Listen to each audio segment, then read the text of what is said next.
So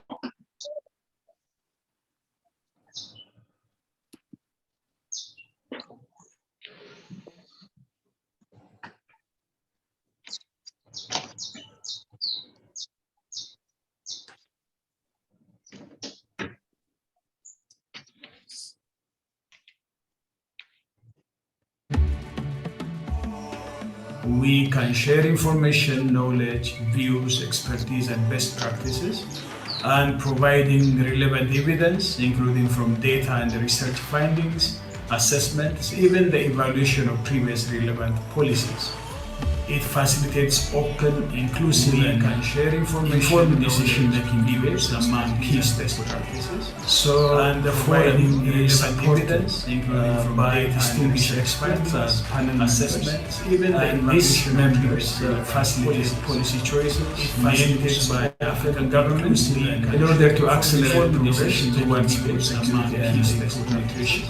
Identifies areas of progress and positive change and best practices across the continent. I see our Malabo Montpellier forum as a premier platform in 5 years from now that plays a major role to make the food systems function. Identifies areas of progress and positive change. What we could probably do in the forum is to stay focused, to keep mobilization and enthusiasm alive among all the stakeholders in order to pave the way for the tremendous changes.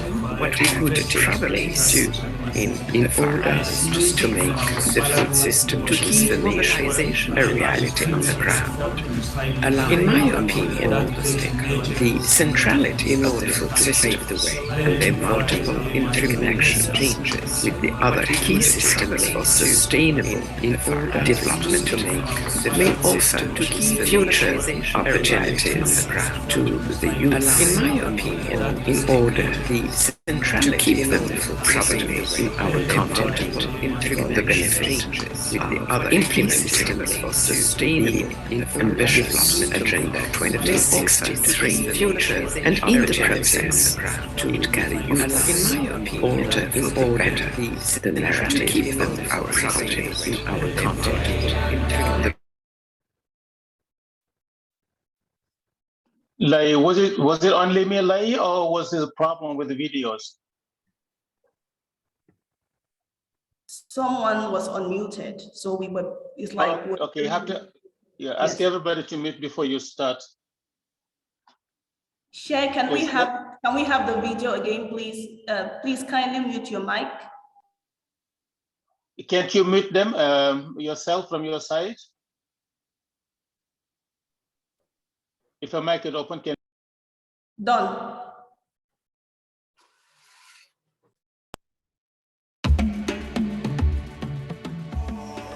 We can share information, knowledge, views, expertise, and best practices, and providing relevant evidence, including from data and research findings, assessments, even the evaluation of previous relevant policies. It facilitates open, inclusive, and informed decision-making debates among key stakeholders. So the forum is supported by distinguished experts as panel members, and these members facilitate policy choices made by African governments in order to accelerate progress towards food security and improved nutrition. Identifies areas of progress and positive change and best practices across the continent. I see our Malabo Montpellier forum as a premier platform in 5 years from now that plays a major role to make the food systems function very well in our mother continent, Africa. What we could probably do in the forum is to stay focused, to keep mobilization and enthusiasm alive among all the stakeholders in order to pave the way for the tremendous changes that have to take place in order to make the food system transformation a reality on the ground. In my opinion, the centrality of the food systems and their multiple interconnections with the other key systems for sustainable development may offer future opportunities to the youth in order to keep them probably in our continent for the benefit of implementing the ambitious Agenda 2063. And in the process, it can, of course, alter for the better the narrative of our continent.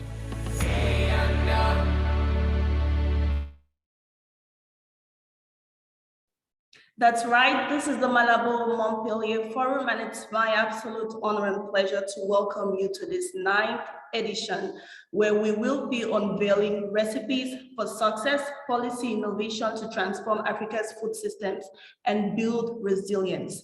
We are providing simultaneous interpretation for this meeting, so please click on the globe icon and you have the option of muting the original audio. Join the conversation on social media. Our hashtags are #MamoPanel, #MamoForum. Without further ado, I will now hand over to Academia 2063's executive chairperson. He is equally co-chair of the Malabo Montpellier panel, Dr. Ousmane Badiane. Thank you, Lai, and welcome to everybody who's joining us today here. And thank you to those who have in particular accepted to serve as speakers. I start with recognizing and greeting our co-chairs of the forum, Prime Minister Desalegan and Ambassador Alawi. Also, thank you to those who joined us from Morocco, South Africa, from Benin, from the organizations like AFDB, Agra, and others who are here with us. Welcome our colleagues from the Malabo Montpellier panel and my co-chair, Professor Joachim von Braun. Thank you for joining us on this 9th edition of the Malabo Montpellier Forum. We just completed the UN Food Systems Summit last month, and about 2 months ago, and just this month, earlier, the COP26. Both major events, in particular, the UN Food Systems Summit, has brought our attention, all of us, the global community, but also in Africa, brought our attention back to what needs to be done over the next 10 years to achieve the ambitions of the global community as well as the African leadership in terms of progress in improving agricultural performance, growth, employment, equity in our society, inclusivity, basically to remind us that no matter how far we have come over the last couple of decades, there's still so much more to be done, not just in terms of level of effort, but the quality of the progress that is being achieved, the quality in terms of ecosystem health, the quality in terms of equality of growth and living conditions, the reduction of vulnerability across segments of the populations, inclusivity, social safety nets, but also, just like we found out from COP26, the challenge of safeguarding our livelihoods in the context of changing climate, with no doubt much more complex crises to come. If we needed anything to remind us of how complex things will be in the future, we just look back at the last 18 months dealing with COVID, with all of its ramification. So there is no greater urgency right now than to fix our field systems, to make them stronger, much more resilient, and to deliver for a growing population. Doing that requires, of course, especially in agriculture and food systems, the most complex systems in our economies, actually. Doing that requires a lot of things from a lot of groups of actors in different ways and in a continuous and consistent manner. That all in itself is a huge challenge. And figuring out what to do and how to do it best is just adding to a very complex situation and making it really, really quite tough to handle. that explains the vision and the interest of the Malabo Montpellier panel, trying to get into the intricacies of what needs to be done, what can be done, what is working on the ground, and how we can move the needle in so many different areas. Over the last 5 years, thanks to many of our colleagues, collaborators, partners in the countries under the leadership of the panel, we've looked at very important areas around the food systems. Whether talking about how to just make sure we can get better nutritional outcomes. With the resources we already have on hand right now, we could have much better nutritional outcomes across Africa and certainly many other parts of the world. We're looking at how do we get productivity going? Is it mechanization? Is it access to water or irrigation? How do you get those going? How do we get energy so we can transform across the value chains? How can we trade better with one another? How do we get to the huge potential of the livestock sector mobilized and deployed? All these different areas we've looked at. We've looked at the food systems themselves, how they're transforming well. And in each one of those areas, we've gone across the continent. We've developed methodologies to rank African countries, look at the best performing countries, go there and see what they are doing that is making them move the needle more than their peers across the continent. What is the government in particular doing? It is government actions here that we're focusing on, because that's what government can do, and that's what government can replicate, that's what they can emulate, that's what they can scale up. So there's a really huge treasure of institutional innovations, policy reforms, programmatic interventions. And what's interesting about the journey of the last 5 years is that almost no country did exactly the same as others. You will find the same elements in most countries, but they may have different approaches based on the local realities to make sure that progress can take place. It is that wealth of information, of evidence about facilitating food system transformation, facilitating policy innovation around agriculture and the food systems that has led to the monograph that is being unveiled here today under the leadership of Dr. Katrin Glatzel and the rest of the team at Academia 2063, at ZEF, at the University of Bonn, at Imperial College. So thank you and welcome. I look forward to a very, very, very rich debate over the next few hours. And thank you to everybody who's accepted our invitation to join us here today, and in particular, the speakers in the very many sessions that we have ahead of us. Thank you very much. Welcome again, and back to you, Lai. Thank you very much, Dr. Badian, for those opening remarks. As the executive chair mentioned, today we're going to have 7 fireside chats and 1 high-level roundtable discussion. So we are going to get right into the first round of fireside chats, where we will tackle nutrition, irrigation, and mechanization. It is my pleasure to invite the moderator of the first chat, Mr. Tom Arnold, Chair of Irish 2030 Agri-Food Strategy Committee. He's equally a member of the Malabo Montpellier panel. Mr. Tom Arnold, the floor is yours. Thank you very much indeed.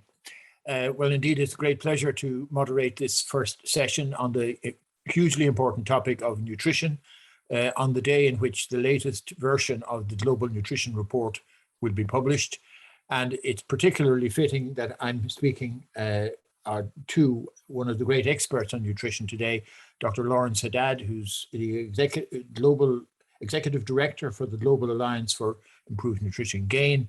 And Lawrence also played a critically important role in the leadership for the Food System Summit.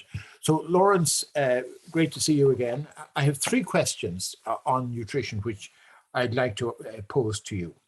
The first one is that after years of progress, hunger and malnutrition are on the rise again across the world. Africa is facing this challenge particularly acutely. How can governments across the continent re-energize efforts to get back on track to achieve global targets of no hunger and no malnutrition by 2030? Thank you, Tom. It's a pleasure to be here. Thank you to the co-chairs of the Malabo Montpellier Forum. It's a pleasure to be here. You asked me a very big question. I want to break it down a little bit, and in the first question, focus a little bit more on hunger, if you don't mind. Partly because I'm so alarmed by the jump in numbers, and partly because I come fresh off the UN Food System Summit, where I think we generated some momentum going forward on hunger. So the first thing to note is just the sheer increase in the numbers. In Africa, FAO and others report a jump from, in the median scenario, 235 million in 2019 to 282 million for Africa in 2020. That's a jump of 20%. So in addition to the sheer human suffering we all know about, this leads to lower economic performance, potential for civil unrest, and the potential for elections not being won. So it's a very, very worrying situation. And I know it's something that leaders in Africa fret about, and as they should. I think what to do to change that, I think first of all is to get the Malabo targets back on track again. I looked at the 2020 biennial report from the AU on the targets, looking at progress between 2015 and 2018. So the data are a little bit out of date now, and I hope they're different. The report says only 4 countries are at the benchmark or have surpassed the benchmark to be on track to meet the commitments of the declaration. And they're Rwanda, our colleagues from Morocco who are on the line, Mali and Ghana. The second thing to do around Malabo is to meet the investment financing in agriculture. It's pretty clear what needs to be done. Of the 49 member states that reported in the 2020 report from the AU, none were on track to meet the investment finance targets. The report itself, and I quote, says the performance of member states against this commitment has been dismal in both review rounds. And third commitment I'd like to highlight is the ending hunger commitment by 2025. And again, only one country, Uganda, is on track to meet this commitment. So the first thing is to accelerate progress towards the Malabo targets. Second thing to do is to not just increase investment for investment's sake, but invest in high impact interventions.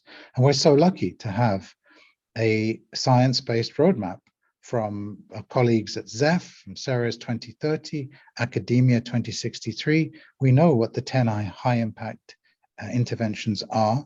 That's what we should be, governments, development agencies, donors, private sector, everyone should be aligned around those 10 investment areas.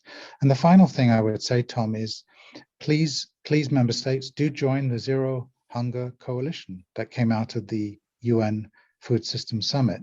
It is being taken forward by the Rome-based agencies. It came out of Action Track 1, and it's to do 3 things, this coalition. It's to advocate, to help you advocate, to raise resources and mobilize resources for hunger reduction. It's to help align resources around these 10 high investment areas, and it's an effort to help add resources. So Tom, that's my answer to your question 1. Thank you very much indeed. Well, you touched upon the Food System Summit, and you played a crucial role in leading that. And I suppose one of the benefits of the Food System Summit is it has got everybody around the world talking about the concept of food systems and how to develop sustainable food systems. So how do we make Africa's food systems more nutritious? And what role do good policies play? And do you have some examples where nutrition policies were particularly innovative and impactful? Sure, Tom. I mean, my answer to your first question was all about feeding, but really this question is to go beyond feeding towards nourishing people, planet, and prosperity. So some examples of what food systems can do: agricultural R&D spending in Africa. Biofortified crops have only been released. These are crops that are bred using traditional methods, conventional methods, to be staple crops to be high nutrient density in zinc, iron, retinol, etc. These crops have only been released in 7 African countries so far. So here's a very clear, tangible thing science-based, evidence-based, that can be done. On public procurement, we need more homegrown school feeding programs. Côte d'Ivoire is a fantastic example of that. Homegrown school feeding provides nourishing food for kids so they can learn and focus in school. It stimulates local production and it reduces the price, increases the availability for everybody in the community for nutritious food.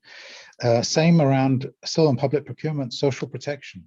Ethiopia's public productive safety net program is a great example of a very large safety net program that is designed to be more than just an income support. It's designed to help improve nutrition outcomes through a whole range of modalities. I think the other thing I would suggest, Tom, is to focus on, some people call it the missing middle, some people call it the hidden middle, but I like to call it the neglected middle.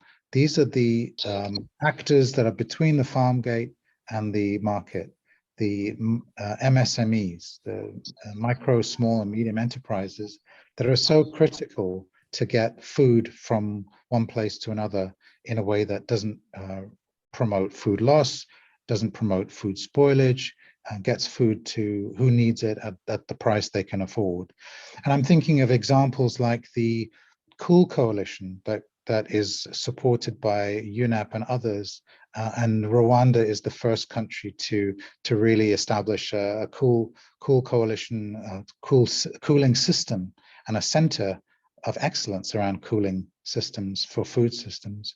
And then in Nigeria, there are so many examples of SME financing and SME support mechanisms. We need much more of these kinds of things, Tom, to make food systems more nutritious. Lawrence, my final question is one on a subject which I know you care passionately about, and it's this. Women are at the heart of delivering nutrition for families. How can they be best supported in their crucial role? Thank you, Tom. One of the things the summit told us or taught us was, if you want to have shifts in policies and programs and resource allocations, you have to, first of all, shift mindsets. And I think there are some real problematic mindsets in this space around women's empowerment. Too many people, men and women, see this as a zero-sum game. If you shift resources or power from men to women, or you share resources and power between men and women, that what you give to one, you take away from another. But all the evidence suggests it's the complete opposite. And the evidence is from Africa, from Burkina Faso, from Côte d'Ivoire. It shows that if you rebalance resources towards women, they will grow the pie for everybody, men and women. So that's the first thing. Second thing I would like to see is more reform of the framing legislation around women's status. So I'm using slightly out-of-date data here from a World Bank 2016 report called Women, Business and the Law. And it shows, for example, 11 of the 32 countries where women cannot apply for a passport, 11 of them are in Africa. 8 of the 18 countries where women need permission to get a job are in Africa. And the only 2 countries where women cannot open a bank account on their own are in Africa. So these framing legislation changes are very important because they will help end gender biased practices. And that's the third thing that needs to happen. Very good evidence from all over the world, not just from Africa, that when women, for example, apply for loans for their businesses, once you control for all the other observational factors, the only thing that's changing the amount of the magnitude of the loan that is awarded to women entrepreneurs is their gender. In other words, men and women have the same proposition to put forward in terms of a loan application, but the women will get 30% less. So we need to end these gender biased practices. And I think the kinds of things that we do that are done to audition players for orchestras, they're done behind a screen, whether it's a man or a woman, what age you are, what nationality you are, it doesn't matter. It's how you play. And I'd like to see more of these gender blind practices applied to business and food systems actors. And finally, Tom, we need to all walk the talk on this. It's not enough to just talk about it.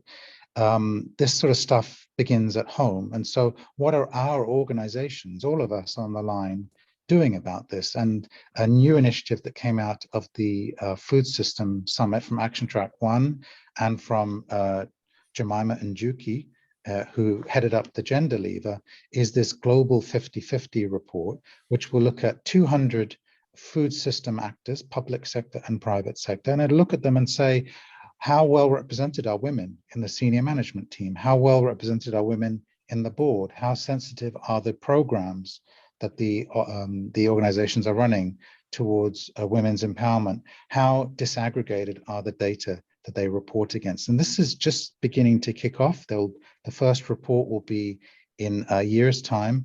And I strongly encourage all of you to pay attention to it, because your organization will be evaluated, and it'll be a strong incentive for you and for all of us, GAIN included, my organization, to improve. So Tom, back to you. Thank you very much, Lawrence, for those very insightful answers and very detailed answers. So now it's my pleasure to pass the baton on to my friend, Dr. Karim El-Anyouri, who is the Managing Director in the Policy Center for the New South and a member of the Malabo Montpellier panel. Karim, it's a pleasure to hand over to you. Thank you, Tom. Good afternoon, everyone. It's nice to be with you. We have like 10 minutes for a quick exchange on a broad topic, irrigation. And we have with us Brian Bozier from Kenya. We'll have same format, 3 questions. Let's have 3 minutes per question on average. So the first one will be, start with the statement, is that Africa has only 6% of its total arable land that is being irrigated, and it's highly concentrated in a couple of countries actually, compared to 14% in Latin America and 37% in Asia. In your view, what are the main challenges to expanding in irrigation in Africa and doing it in a sustainable way? Brian, the floor is yours.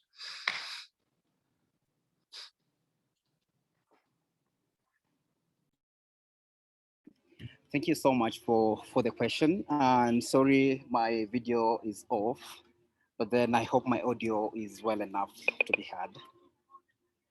Yes, so it's really a very interesting question that you've asked. And when you really compare the 3 regions that you've mentioned, there's quite a number of factors that are quite different. And specifically for Africa, one of the things that we notice is number 1, the size of the farms. Number 2, there is the issue around the tenure and land ownership, which then translates into how much investment can actually be put into irrigation in those farmlands. So the first thing that I want to really highlight is how then these factors, like the farm size and the land tenure system, affects uptake of irrigation. So when you compare the size of farm, for example, in Latin America, and how they've managed to link farm to fork, which means that whatever the farm actually is produced at the farm can actually reach the markets at a better competitive price. That alone is actually an incentive for the farmers to earn something to reinvest in irrigation. And also that gives confidence to the investors within the agriculture space. So if you look at the land ownership in Africa, first of all, most of the farmers are women, but then when it comes to the owners of the land, it's mostly owned by men. So, which means there is a mismatch of where then the investment or the assets that can be used to finance irrigation equipment, for example, or uptake of irrigation technologies by the smallholder farmers. The second aspect is the fact that there is a lot of broken linkages within the whole farm to market value chain. So it's really hard for a farmer to invest, for example, $1,000 or $5,000 in irrigation technology when there is no assured market, or when the market prices are inconsistent. So there has to be some kind of policy change or some kind of action to ensure that whatever that the farmer invests in the farm is also linked to the market. That alone, I think, will really improve the farmer's livelihood and give them an incentive to reinvest in technologies like irrigation. The third aspect is also to look at the farm expertise, the farmer expertise.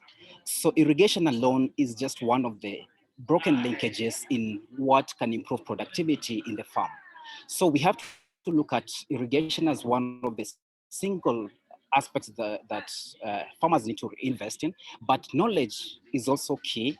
Also aspects of soil management or soil degradation, access to markets, access to inputs. So I think all these things are interlinked. And these are some of the barriers for uptake of irrigation in Africa. Thank you. Showing the complexity of agriculture in general. And of course, these multiple factors that are needed for irrigation to be successful. My second question will be on public policy and what kind of key actions government must take in order to raise irrigation uptake among farmers. And what are some examples on the continent you would like to share with us and you consider as best practices? Thank you for the question. This is really interesting. And the first thing that when you look into Africa irrigation projects, most of them are actually government-led. These are massive irrigation schemes that over time have been, probably over the past 50 years, that have been implemented by multiple countries. And the latest are Tanzania, we have in Kenya, I know there's quite a number, but this hasn't really worked.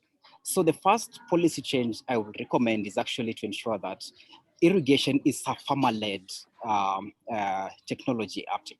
So the role of the government is really not to compete with the farmers in trying to show how irrigation works, but rather to give subsidies and incentives for the farmers to really uptake irrigation technology.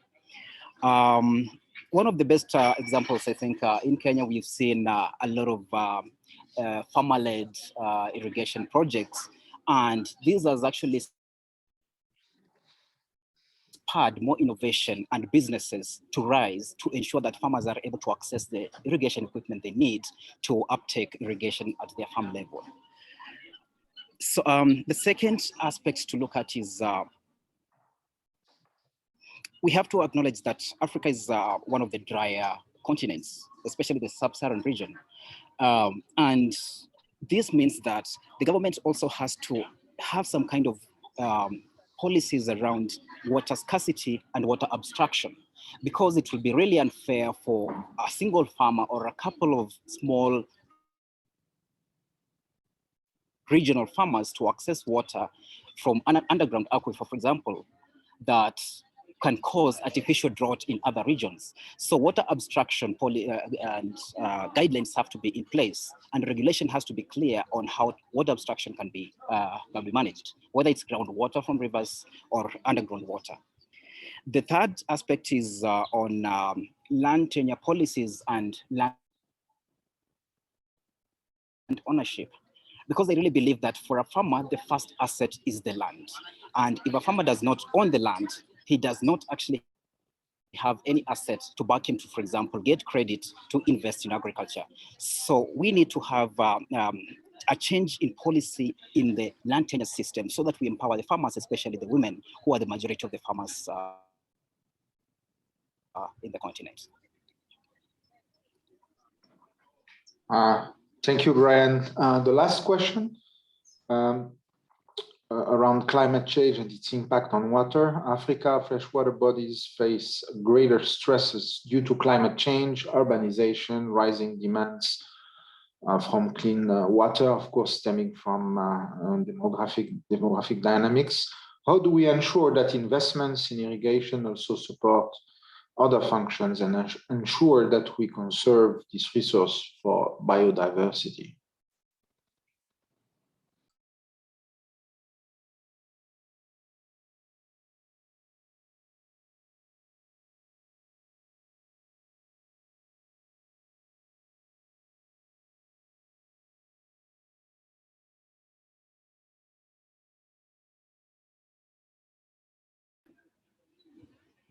Sorry, I think for a moment I was on mute. You couldn't hear me? Yes, I had the question. So let me just proceed. Please go ahead.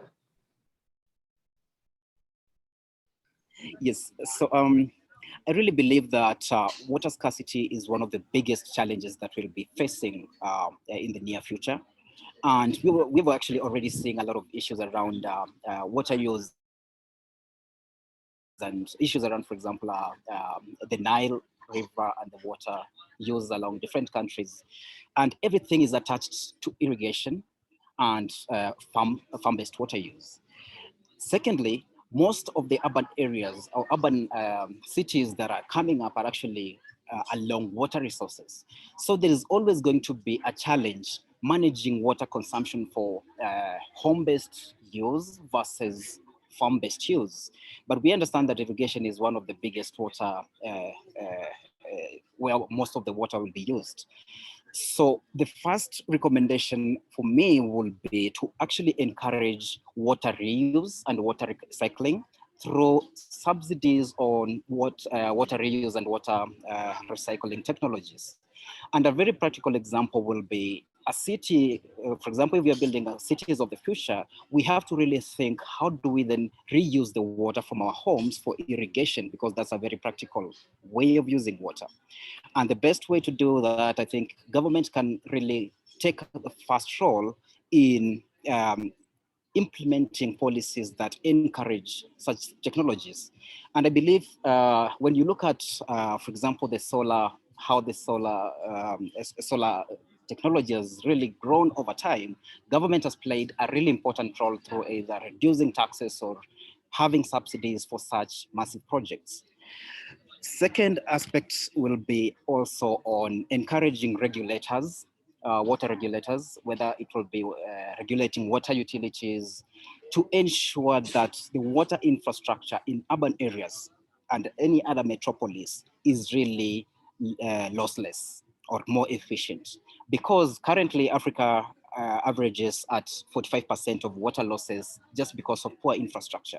So that also has to be regulated properly to ensure that every water infrastructure project is really efficient on its own. The third idea or recommendation that I will think of will be really in implementing policies around managing water use and water abstraction. Because right now we understand there's a lot of, for example, industries that have very massive water uses, and all the water, for example, will be from underground. But we understand some of these aquifers are getting diminished. So, and these are resources that cannot be replicated, cannot be refilled, for example. So there has to be a very keen policy on how the water abstraction is done by different actors, whether it is industries in urban areas or large farms or small farms in rural areas.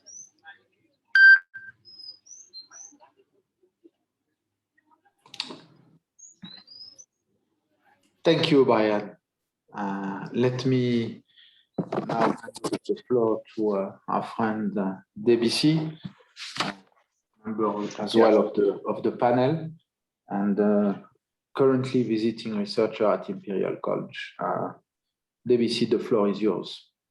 Wonderful, thank you very much, Kareem. And I stand on existing protocols. Good afternoon, everyone.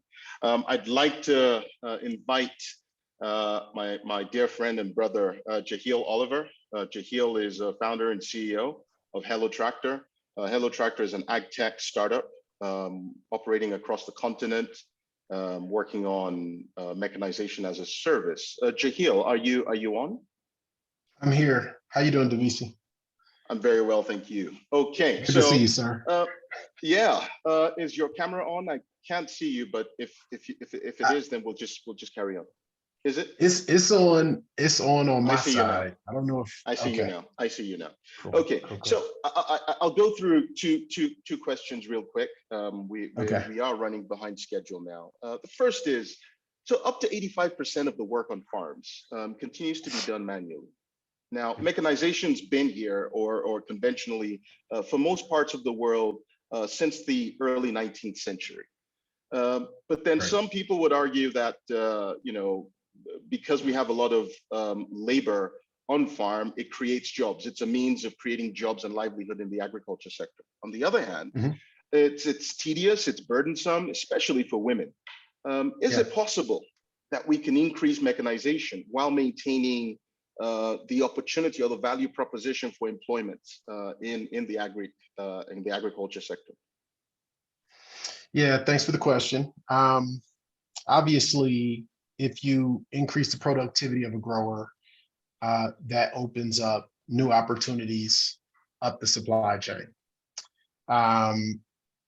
We're working on some projects right now with CIAT, as well as CIVET in Zimbabwe.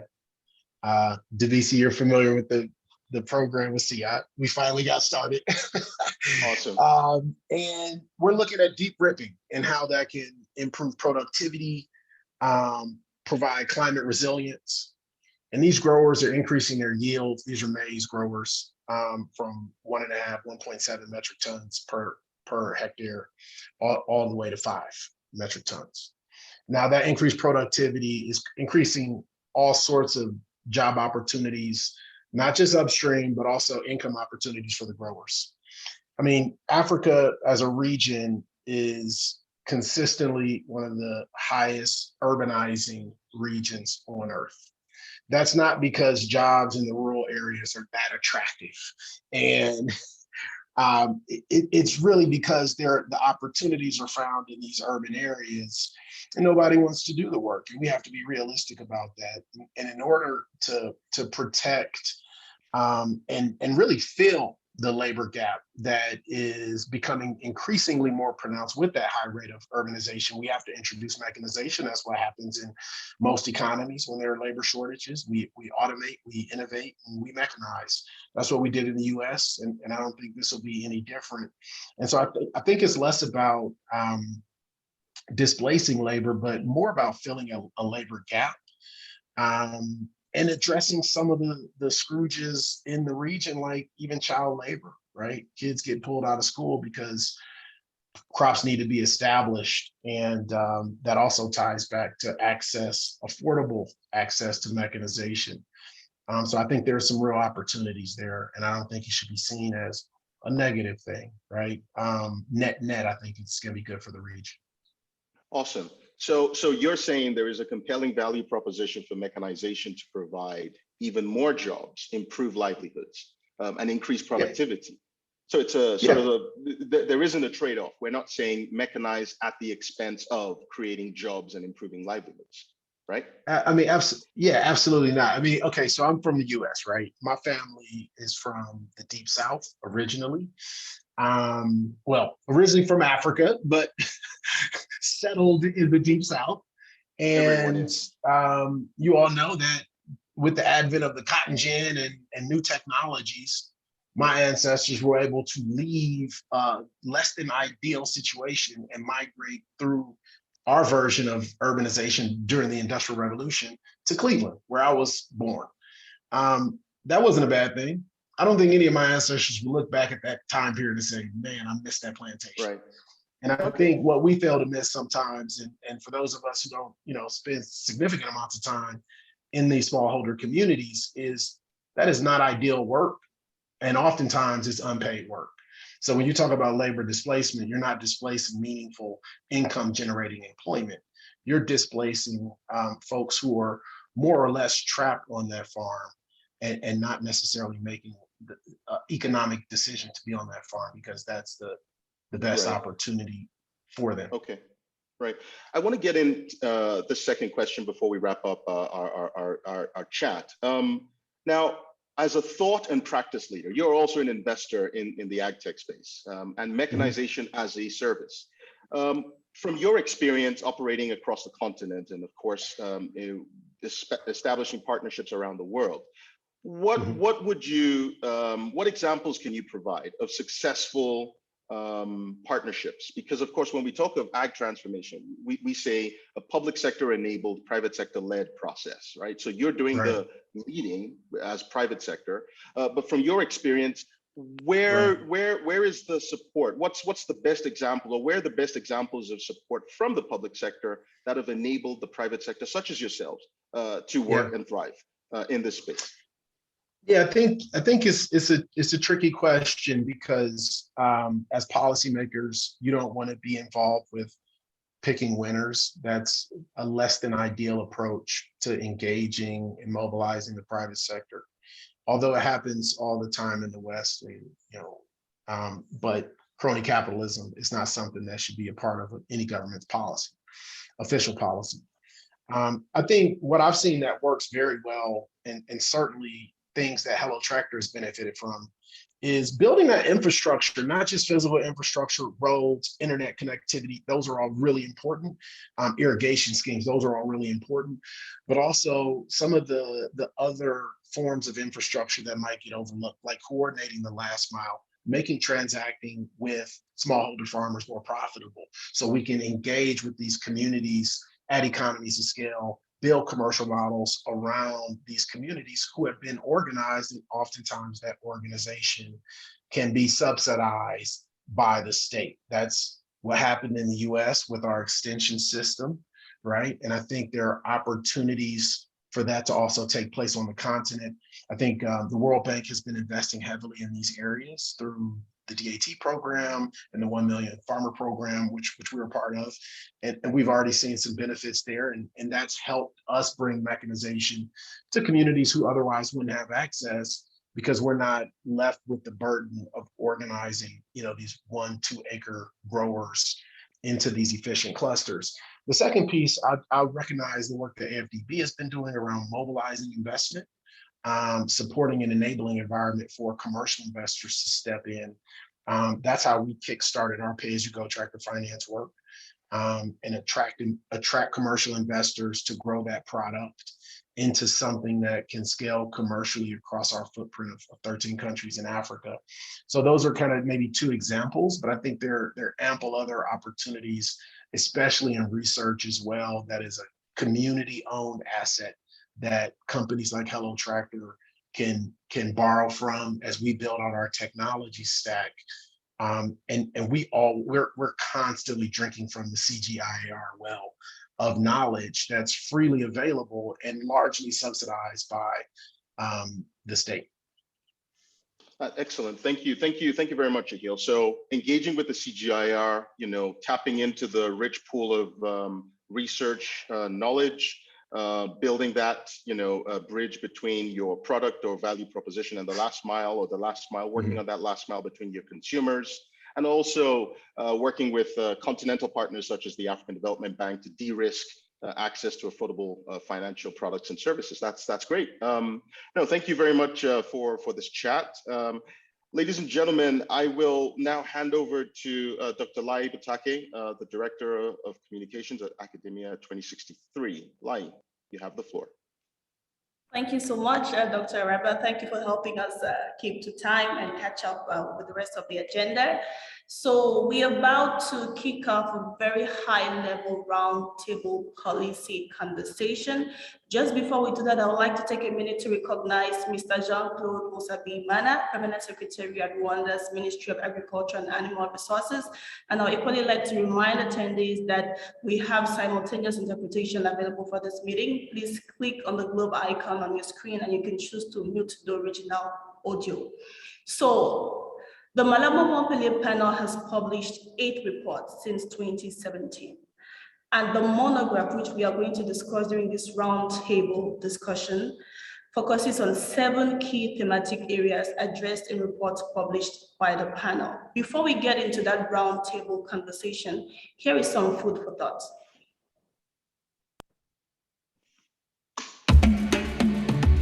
Did you know that the Malabo Montpellier panel is an international panel of experts on food system transformation?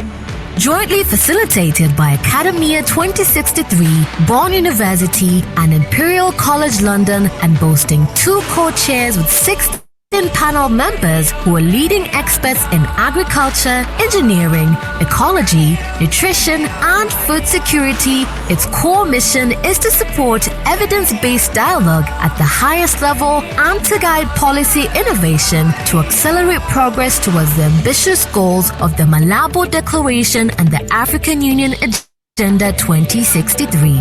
This is achieved by supporting African continental initiatives and policy programs such as the Comprehensive Africa Agriculture Development Program. Since 2017, the panel has released 8 reports spanning nutrition, mechanization, digitization, irrigation, energy, livestock, trade, and food systems transformation. These reports are launched at the Malabo Montpellier Forum, which is co-chaired by His Excellency Haile Mariam Desalegn and Ambassador Asia Ben Saleh Alaoui. The forum serves as a platform to bring research into use at cross-country or continental levels, promote dialogue, and exchange knowledge on the research evidence. This year, under the framework of the 9th Malabo Montpellier Forum, the Malabo Montpellier panel is launching a report that synthesizes its work to showcase successful policy and institutional innovations across 7 thematic areas across the continent. Amid the COVID-19 aftermath and climate change, it is time to reflect on progress, contextualize lessons learned, and scale across the continent. Get ready for groundbreaking discussions on policy innovations for food system transformation, building resilience, and adapting to climate change. Let the debate begin.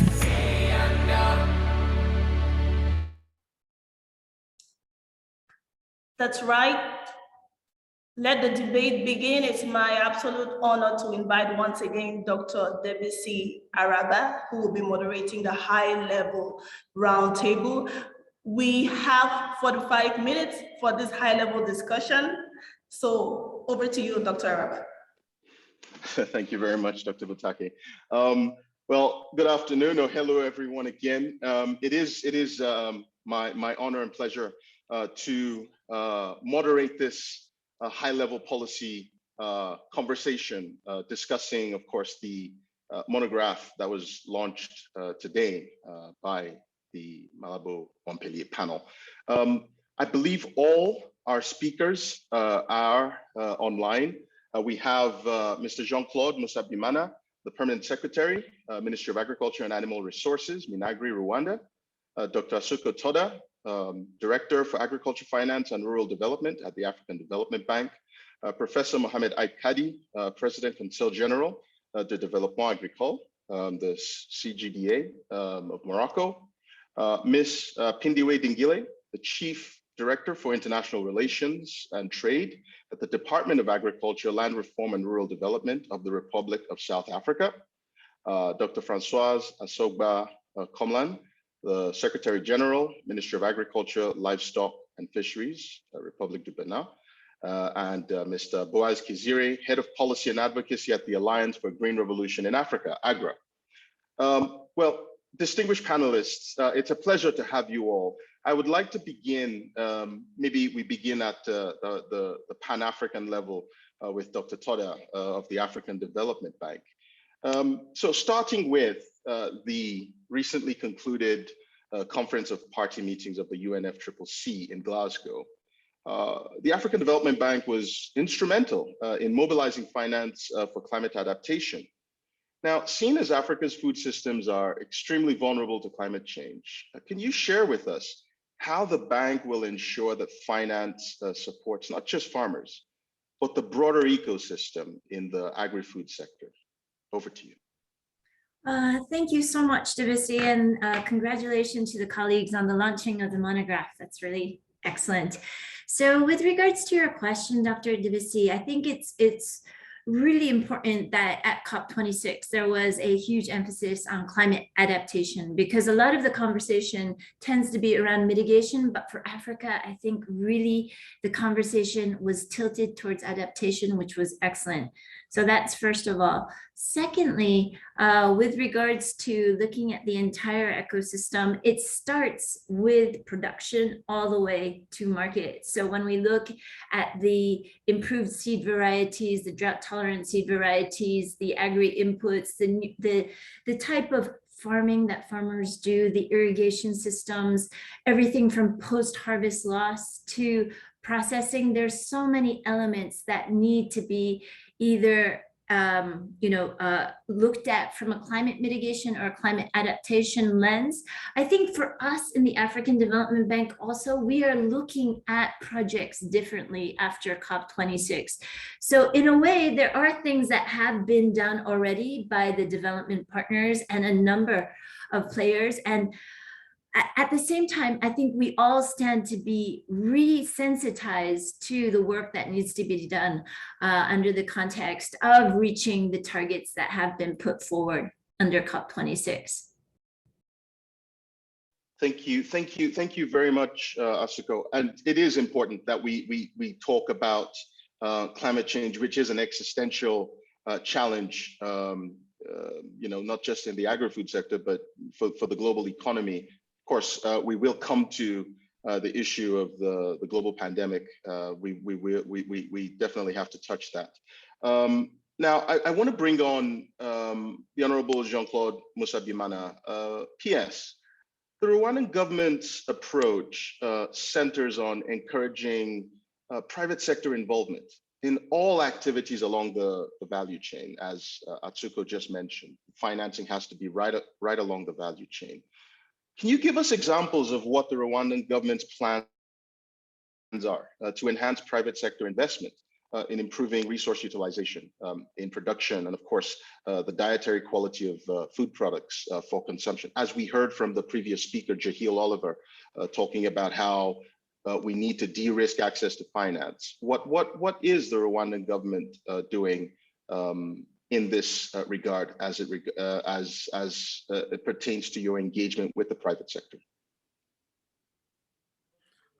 Thank you, moderator, and thank you, colleagues who are participating in this conversation. And for the government of Rwanda, since our strategic plans for agricultural transformation, since years ago when we started our crop intensification program and the transformation journey of agriculture, we recognize the crucial role of the private sector in agriculture transformation. And there's the reason why for each version, now we are on the 4th version of our strategic plan for agriculture transformation, we always give a primary role on the private sector to contribute to agriculture transformation. And recently, as you know, we have conducted the food systems dialogues here in the country, where even the private sector have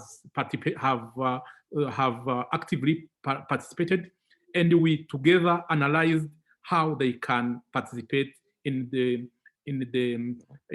building sustainable food systems here in Rwanda. We went through key constraints they have. Those include, among others, the access to resources, like access to fund. There is the high risk of agriculture sector that make banks fear to lend to them. There are also infrastructure constraints and so on. And what the government is doing, first of all, we put in place a discussion platforms where we can always discuss all that happening in the sector. And in Rwanda, in the Private Sector Federation, they have a special chamber of agriculture, and that is one of our principal partner, where we discuss all matters related to private sector investment in agriculture. Then they are members of our agriculture sector working group, is where we discuss all related to the policies with them, with the donors, with the civil society, and even with other government institutions. Then what we are doing also now, we are discussing and we are supporting them to access to cheap loans Now we are discussing with the World Bank on a project that will help private sector to access to cheap loans, because we know that for agriculture sector, it's difficult to go through the classic banking system and to access to finance. And this we're working with them to facilitate them to access those loans. We are facilitating, we are de-risking the sector by putting in place the National Agriculture Insurance Scheme, where we de-risk the loans they take from the banks. And what we are doing also, we support them by putting in place an incentive system here in Rwanda, where you have to invest. You are entitled to a kind of incentives according to the level of investment you are doing. And also in Rwanda, we are putting in place for some areas where we know that the activities will be economically viable, but not financially viable. We put in place matching grant systems where the private sector can easily access grants to match to what they want to invest in order to invest in the sectors that we consider as important, but that will not be easily financed through the private sector. But above all of this, we have responsive institutions where we can respond timely to the needs of the private sector. Thank you very much. Yes, thank you very much, PS. And I was part of the process developing PSTA4. So I'm well aware of Rwanda's strategic institutional integration, how you integrate different ministries and parastatals, even engaging with the private sector in setting national agendas and national planning. Thank you for your comments on this. Next, I'd like to invite Ms. Pindiwe Dingile. Ms. Dingile, South Africa has a vibrant commercial livestock sector. You've just heard from the Permanent Secretary from Rwanda. But for South Africa, what role do you envisage the government playing in supporting smallholder producers? And what role do you see smallholder producers playing in the future of your agri-food sector? And how will the policy environment support this? Over to you.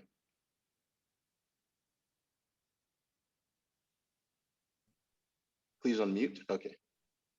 Yes. Okay. Thank you very much, Program Director. Good afternoon to everyone on the call, ministers, deputy ministers, international organizations, and diplomatic corps. Good afternoon. Program Director, in South Africa's agricultural economy, livestock is by far the biggest of the three subsectors. In the livestock sector, smallholder farmers make up to 40% of the total number of live animals.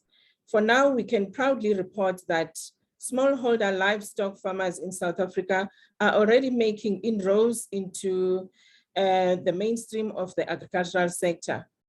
This has been made possible through the implementation of livestock development program that includes training and capacity building, which are making the environment more conducive for our smallholder farmers to participate and take advantage of the benefits that the program caters for. It is expected that the new policies, which are in different levels of refinement in our country on value chains, will enable our smallholder livestock farmers to learn more and get market access with acceptable livestock products that meet the required standards and participate in the value chains. The ongoing participation in the development of animal breeders and farmer societies, specifically in the small stock sector, further empowers our farmers to close these market gaps and create opportunities as relates to marketing and access in the developing sector.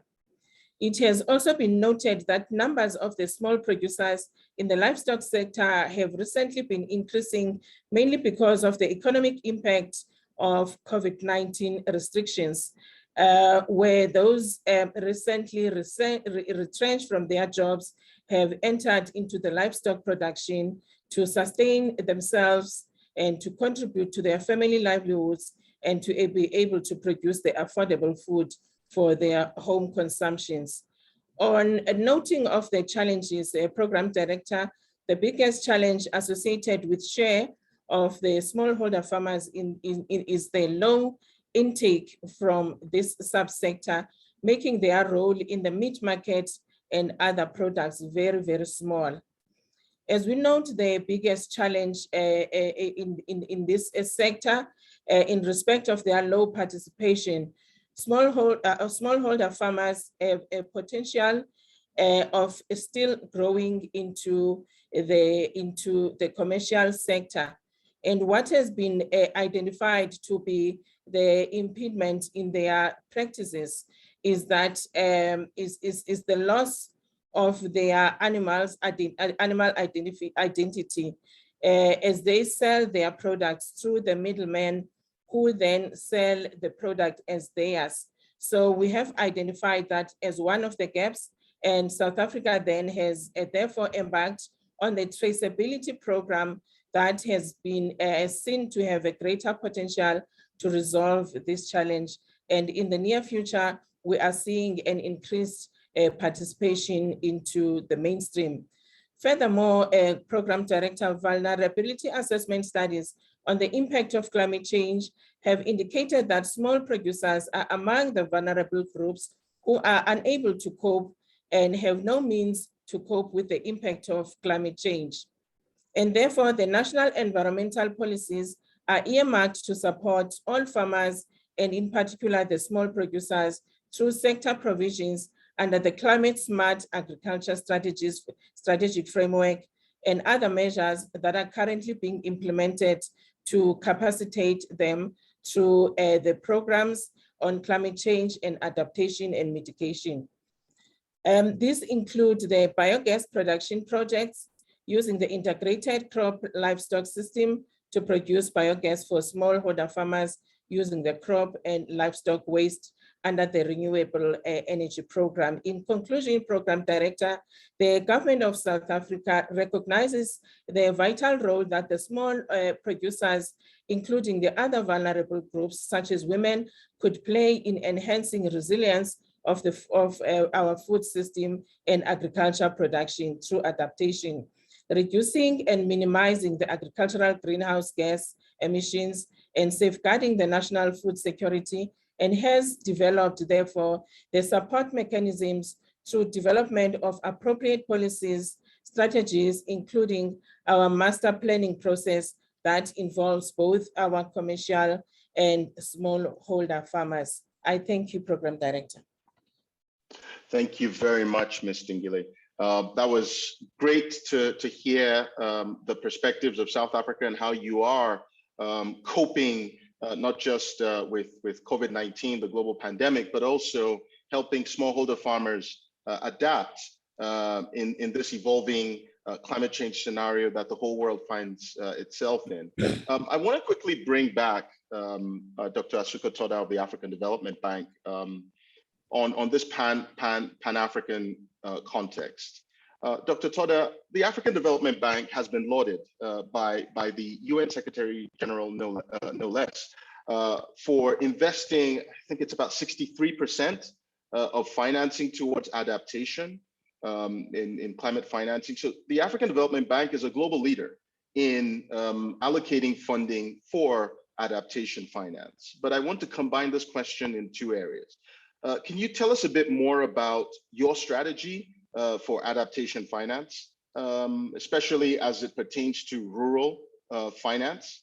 But also, what is the bank's strategy for supporting countries as they recover from the shocks from the global pandemic? The floor is yours. Thank you so much, Divisi, for that question. With regards to what the bank is doing, I think what was very important is to have a climate change action plan. So it is easy to mainstream climate change related activities into all the projects so that we can develop new projects. But there's always now a very strong climate angle, and there's also measurements and metrics to ensure that we're monitoring for the aspects of climate change. That's one.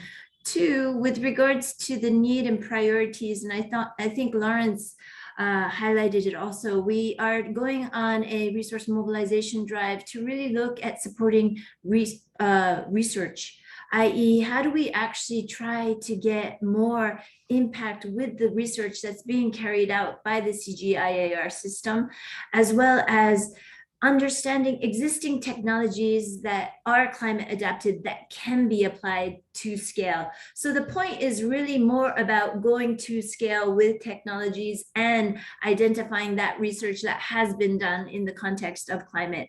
And then thirdly, I'd like to say also that it's really about working with partners.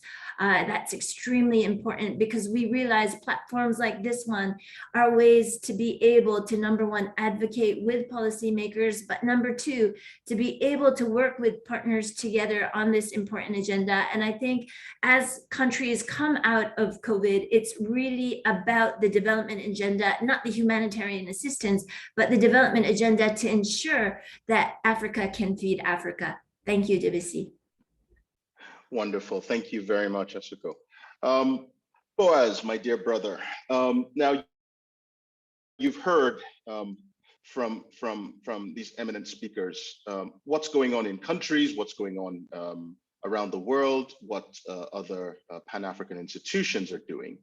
Now, we know we have multiple platforms, or shall we say commitments. How do we align all these? We have the AU Agenda 2063, of course, we have the UN SDGs, we have your baby, which is CAADP, we have the Malabo Declaration.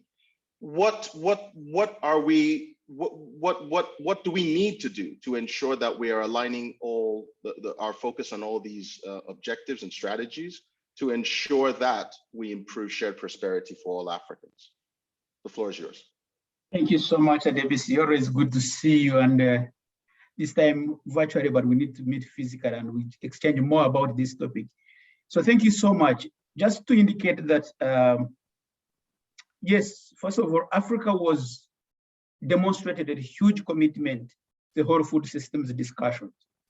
And just to give a clear understanding of what this meant, because the whole food systems summit and the work was under the construct of the UN, which is a member state organization.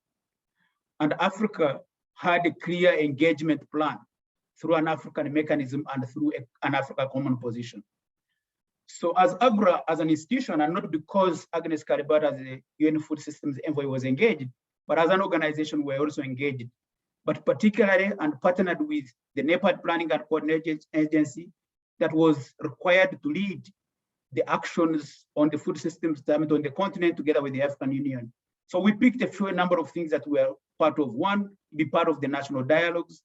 Two, to make sure that we are undertaking diagnostics, be able to shape the kind of game-changing ideas, then supporting the regional dialogues, but also trying to sieve through what the scientific community that was led by Joachim von Braun was leading.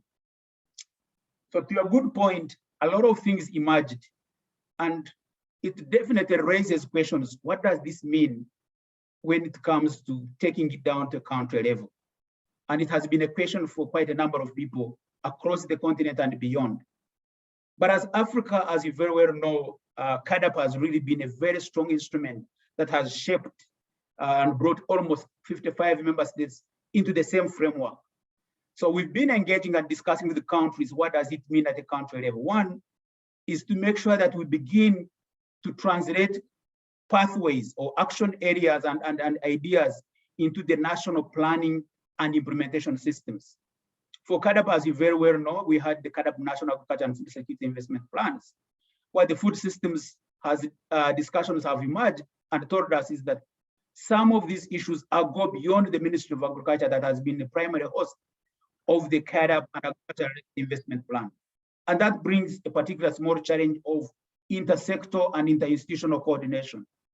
And thanks to the governments, and I'm really happy that over 20 heads of states directly get involved and even speaking at the Food Systems Summit, meaning the trickle-down effect is much more stronger because there were over 48 countries that were engaged in the food systems work with the national representation. So what that means is all the proposals and ideas and the pathways and action areas that have been proposed have to begin to get into the national agriculture and food systems investment plans. We've been thinking about developing like a food system investment plan.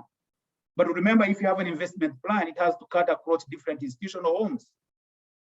So what does this mean? And CADAP has already created a mechanism of how you design investment plans. Different countries are different stages of national investment plans. At this stage, we are trying to engage with all the countries to see at what stage of your revision of the national investment plan are you? Can you be able to integrate emerging issues that are coming out of the Food Systems Summit? Very good enough. The 2021 CADA biannual review is coming up with very strong recommendations that are speaking the food system work. So there is home and appetite for countries to absorb and accommodate the new emerging ideas from the Food Systems Summit to be integrated in the priority actions at the country level. And we're also trying to make sure that countries are also going to integrate food systems related indicators that originally could have missed into the national CADA 47 investment plans that the biannual review is tracking. So we have an instrument of tracking and accountability mechanism that any food systems related issue is not only planned for and put in the national investment plan, but it is also tracked and measured according to what it is. And the other good news is that because national CADA and biennial review is not just the Ministry of Agriculture, because heads of state are going to be meeting in January, February at the summit next year. Yes. They are going to be discussing the emerging outcomes of the 2021 biennial review. They are going to be reflecting on what, because the theme of the summit is going to be around food systems as well on that particular topic. So the appetite and the room for having these issues brought on board at the country level is extremely high. And we don't want to miss the opportunity to make sure that they are crossing into the tracking mechanism that is already established. So that is happen. Yeah, thank you. Thank you very much, Boaz. And it's great to hear that food systems, agriculture and food systems will be a main feature of the AU Summit coming up early next year, as Africa, of course, prepares to host COP27 in Egypt, in Sharm el-Sheikh, where we also hope that agriculture and food systems will feature prominently. So it's great to hear that there are efforts to synthesize and integrate these Pan-African objectives into a strategic process. Honorable Francoise Asogba-Komlan, I would like to pose a question to you, but before I do, I would like to inform the members of the audience that we do have translation services. There's a button there. When you click it, you can select the language of your preference. And here's my question. In Benin, we heard from in the fireside chat between Karim and Brian, the potential to expand land in Benin under irrigation is very high. Studies have shown that large-scale irrigation systems can potentially be increased to 1.6 million hectares with a rate of return of 6%. While small-scale irrigation systems can potentially be increased by 0.1 million hectares with a rate of return of 8%. Institution and programmatic commitments for increasing irrigation uptake in Benin have contributed largely to this progress. Now, can you share with us some of the initiatives that you have taken in your government to increase irrigation uptake in the country, especially how you have tried to support the private sector on this? The floor is yours.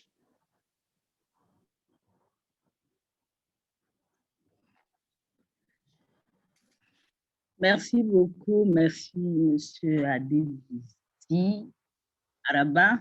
Bonjour à tout le monde. Peut-être bonsoir, ça dépend de là où on se situe. Et merci d'avoir associé le Bénin à la discussion. Et dans le cadre du 9e Forum Malabo. Vous savez, au niveau du Bénin, depuis 2016, l'irrigation est vraiment considérée comme un moyen d'intensification de l'agriculture.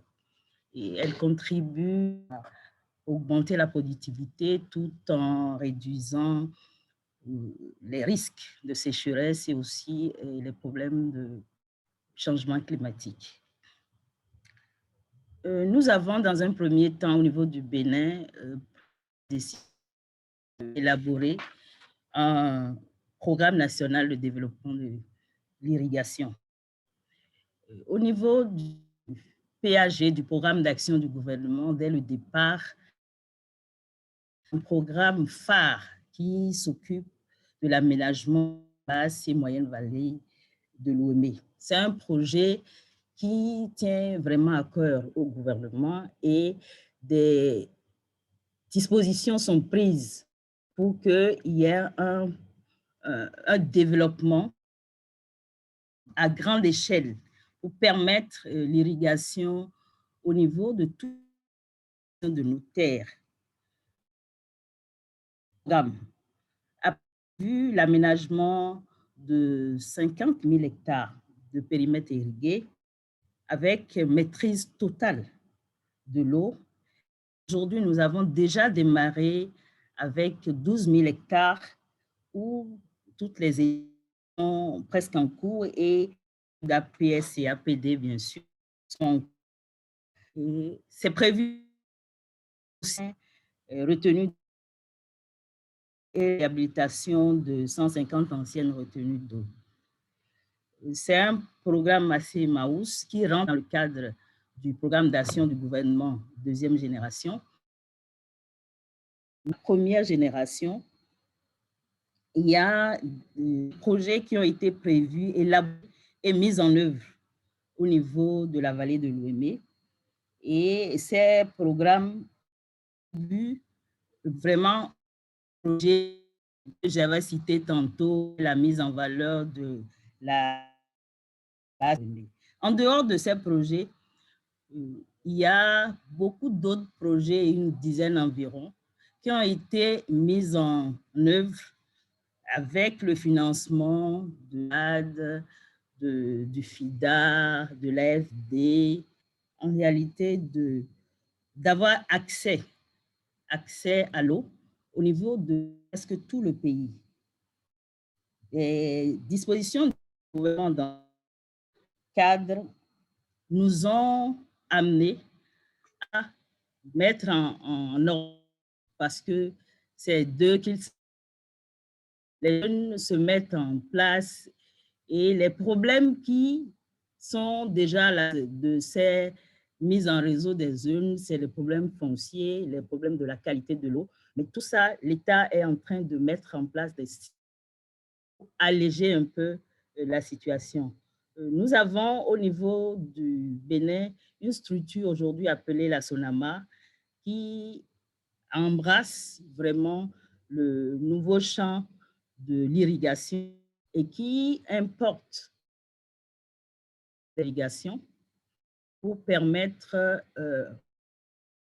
aux agriculteurs et aussi aux gens de superficie de se mettre à la tâche et de travailler en toute saison. Les défis, comme je le disais, sont énormes parce que les petits producteurs, ils ont un problème financier et donc mais l'acquisition du petit matériel pose problème et la SONAMA se met à disposition pour importer ces petits et permettre aux petits d'aller vers l'agriculture en toute sécurité. Aujourd'hui, nous avons un programme des grandes cultures de plantation qui va utiliser à grande échelle l'irrigation et qui fait des concessions, qui va concéder des parcelles à ceux-là qui veulent vraiment rentrer dans l'agriculture. Tard, à l'amont, va se place le système et donner la possibilité aux jeunes et aux personnes voulant se lancer dans l'agriculture pour vraiment travailler dans ce sens. Et surtout, c'est les grandes cultures comme l'ananas, les VA, ces cultures-là qui seront vraiment prises en compte.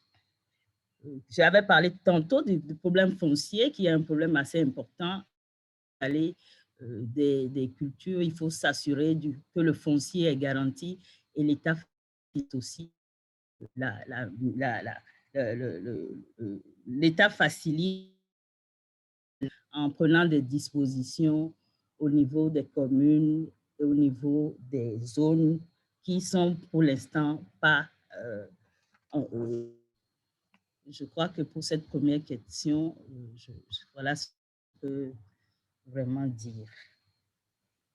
Merci beaucoup. Thank you very much for the intervention explaining the multiple programs that Benin has in supporting the private sector. Particularly liked your attention to the land allocation, working around land ownership, land titling, etc. This is important to create that economic base or asset base for smallholder farmers to invest. Of course, it gives them the confidence to invest in irrigation systems or get into contract farming, etc. Dr. Aikadi, I'd like to bring you on now to share your perspectives on Morocco. Now, for those who haven't visited, I think Morocco is essential, should be essential for anybody who is mobile and travels across the continent of Africa. The green miracle that you're building in Morocco through the Green Vert Morocco plan and several other initiatives that you have made significant inroads in addressing the challenges of not just food security, but making Morocco a net exporter of food and creating this agri-food powerhouse in the north of Africa. How will Moroccan institutions that oversee these sectors consolidate these advances that you've achieved within a broader food systems transformation network? The second part is, what's next for you? What should we expect to hear from Morocco, even as we go into 2022 in the need to build resilience and, of course, transform food systems? Over to you.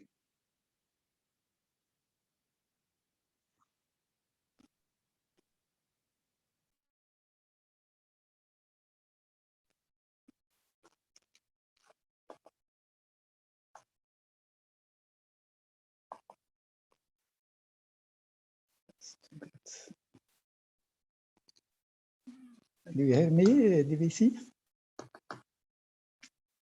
Hello, Yes, do you hear me? Go on. Yes, we can hear you. Well, please go on, Dr. Aikadi. Thank you. It's so nice to see you again. And I'm grateful for the opportunity to speak in this panel, and very much pleased to share the stage with my distinguished co-panelists. Yes, Morocco has implemented its agricultural strategy 2008-2020, whose name Green Morocco Plan expresses the great hope we have pinned on sustainable agricultural development. It was, for us, a major turning point, marked by a fundamental paradigm shift, which aimed to put Moroccan agriculture in a virtuous spiral of inclusive and sustainable progress. Green Morocco Plan was considered the drive to transform our agriculture into a globally competitive, inclusive, and business-oriented sector that creates wealth, generates gainful employment, and improves livelihood. Green Morocco Plan also addressed the issue of social vulnerability in relation to poverty and the precariousness of small family farms.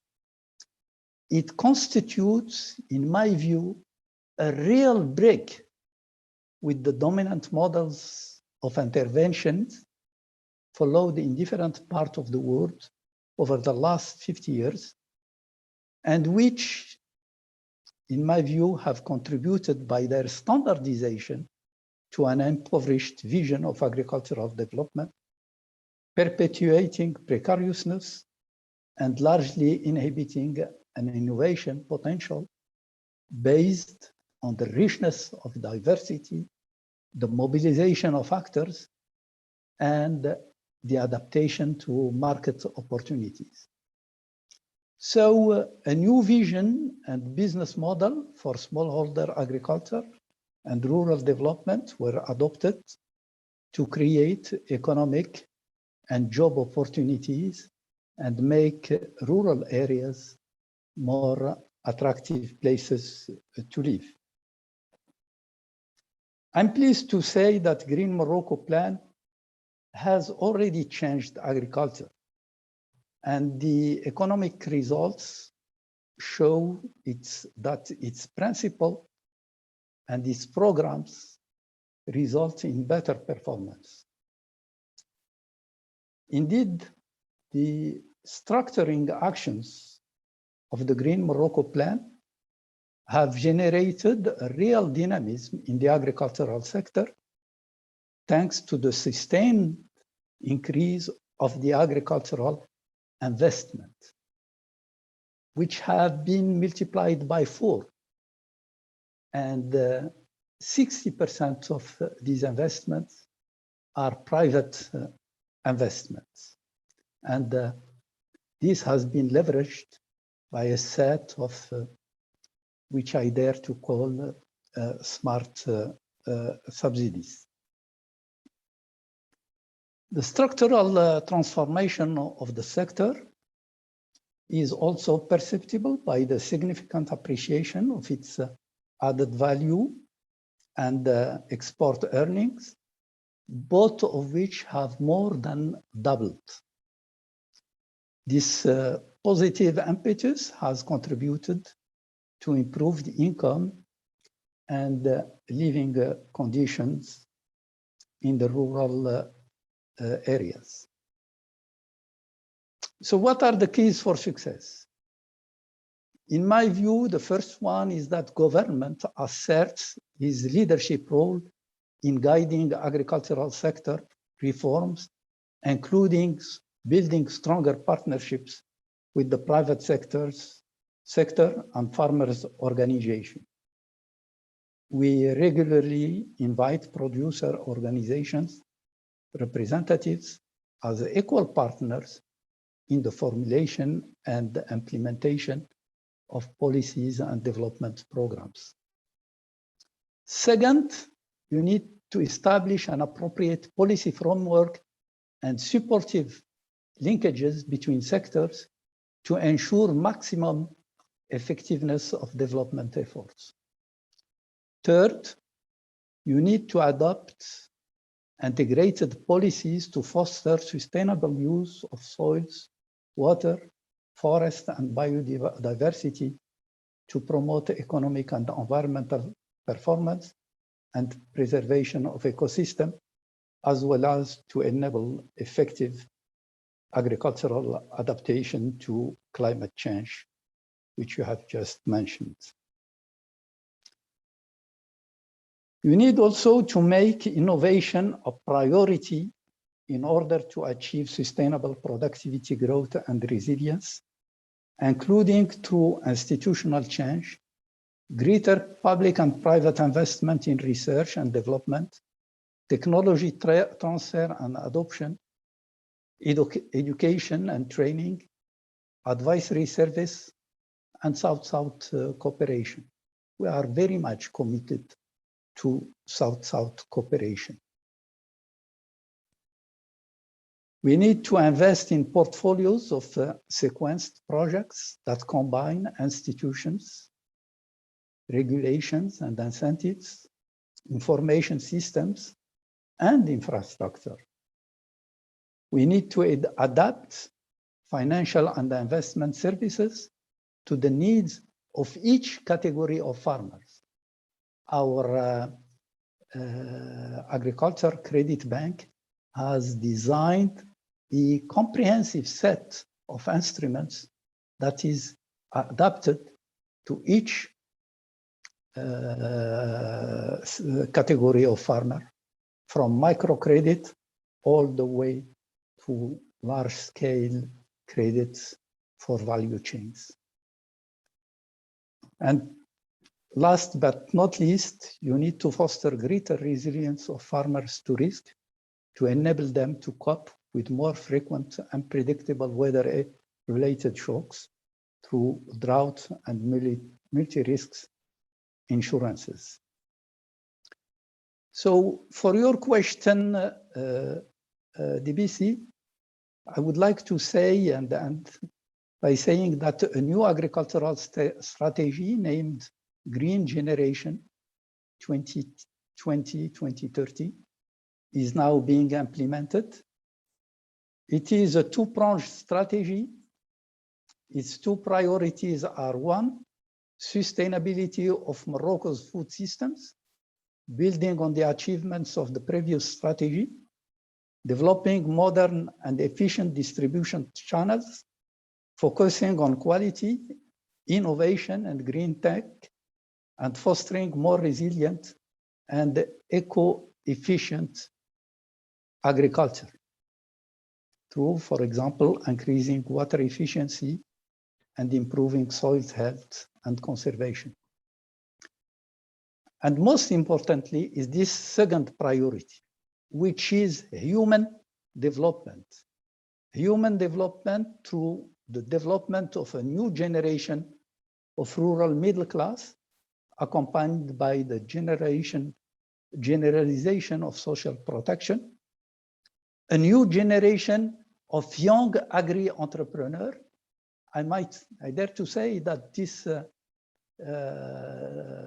green generation strategy is youth-centric, a new generation of agricultural organization. We expect that 30% of the public budget of the sector will be run by farmer organizations and professional organizations. So, and last but not least, a new generation of support measures, such as connecting 2 million farmers to e-services and mobilizing more than 5,000 agricultural advisors. Thank you, and over to you, Denise. Thank you very much, Dr. Aikadi. I think it's heartwarming to hear of the Green Generation 2020 to 2030. It might as well be a youth generation 2020 to 2030, as you've expressed. We also, of course, it would be remiss of us not to congratulate His Excellency Aziz Akanouch, a good friend of the Malabo Montpellier panel and the MAMO Forum. His Excellency Akanouch was recently appointed as the Prime Minister of Morocco. He was previously the Minister of Agriculture from 2007 to 2021. So we expect no less than excellence from you and your colleagues in government. And we wish you the very best, even as you begin to implement the Green Generation Strategy 2020 to 2030. With this, I would like to thank our esteemed panel members, panelists, audience, guests, for following us so far. I would like to hand the microphone now to Dr. Lai Batake to give us following instructions. Dr. Batake, you have the floor.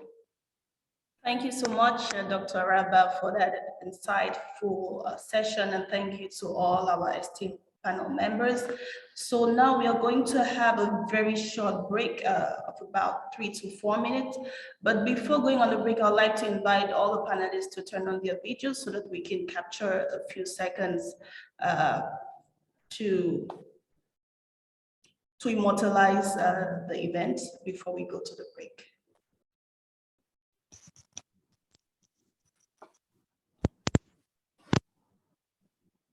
Thank you very much, dear attendees, dear panelists. We're going to take a short break of 3 minutes and we'll be right back.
And we are back. If you are just joining us, this is the 9th edition of the Malabo Montpellier Forum.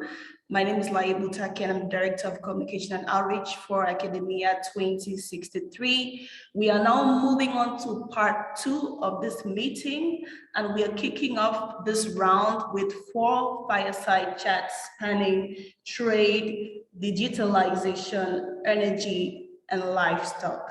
To kick off the session, I will now invite Dr. Leanne Jackson, who is the head of Division Agri-Food Trade and Markets at OECD. Dr. Jackson, we have 10 minutes for the session. The floor is yours. Great, thank you so much. And let me first say how much I appreciate being included in this group to hear all the distinguished speakers and to learn from the discussions. So it's really my great pleasure to be able to introduce the next expert who will profile on this fireside chat, and that's Dr. Ismail Fofana. He's been working as the Director for Capacity and Development at Academia 2063, and previously he was associated with IFPRI's West and Central African office as well.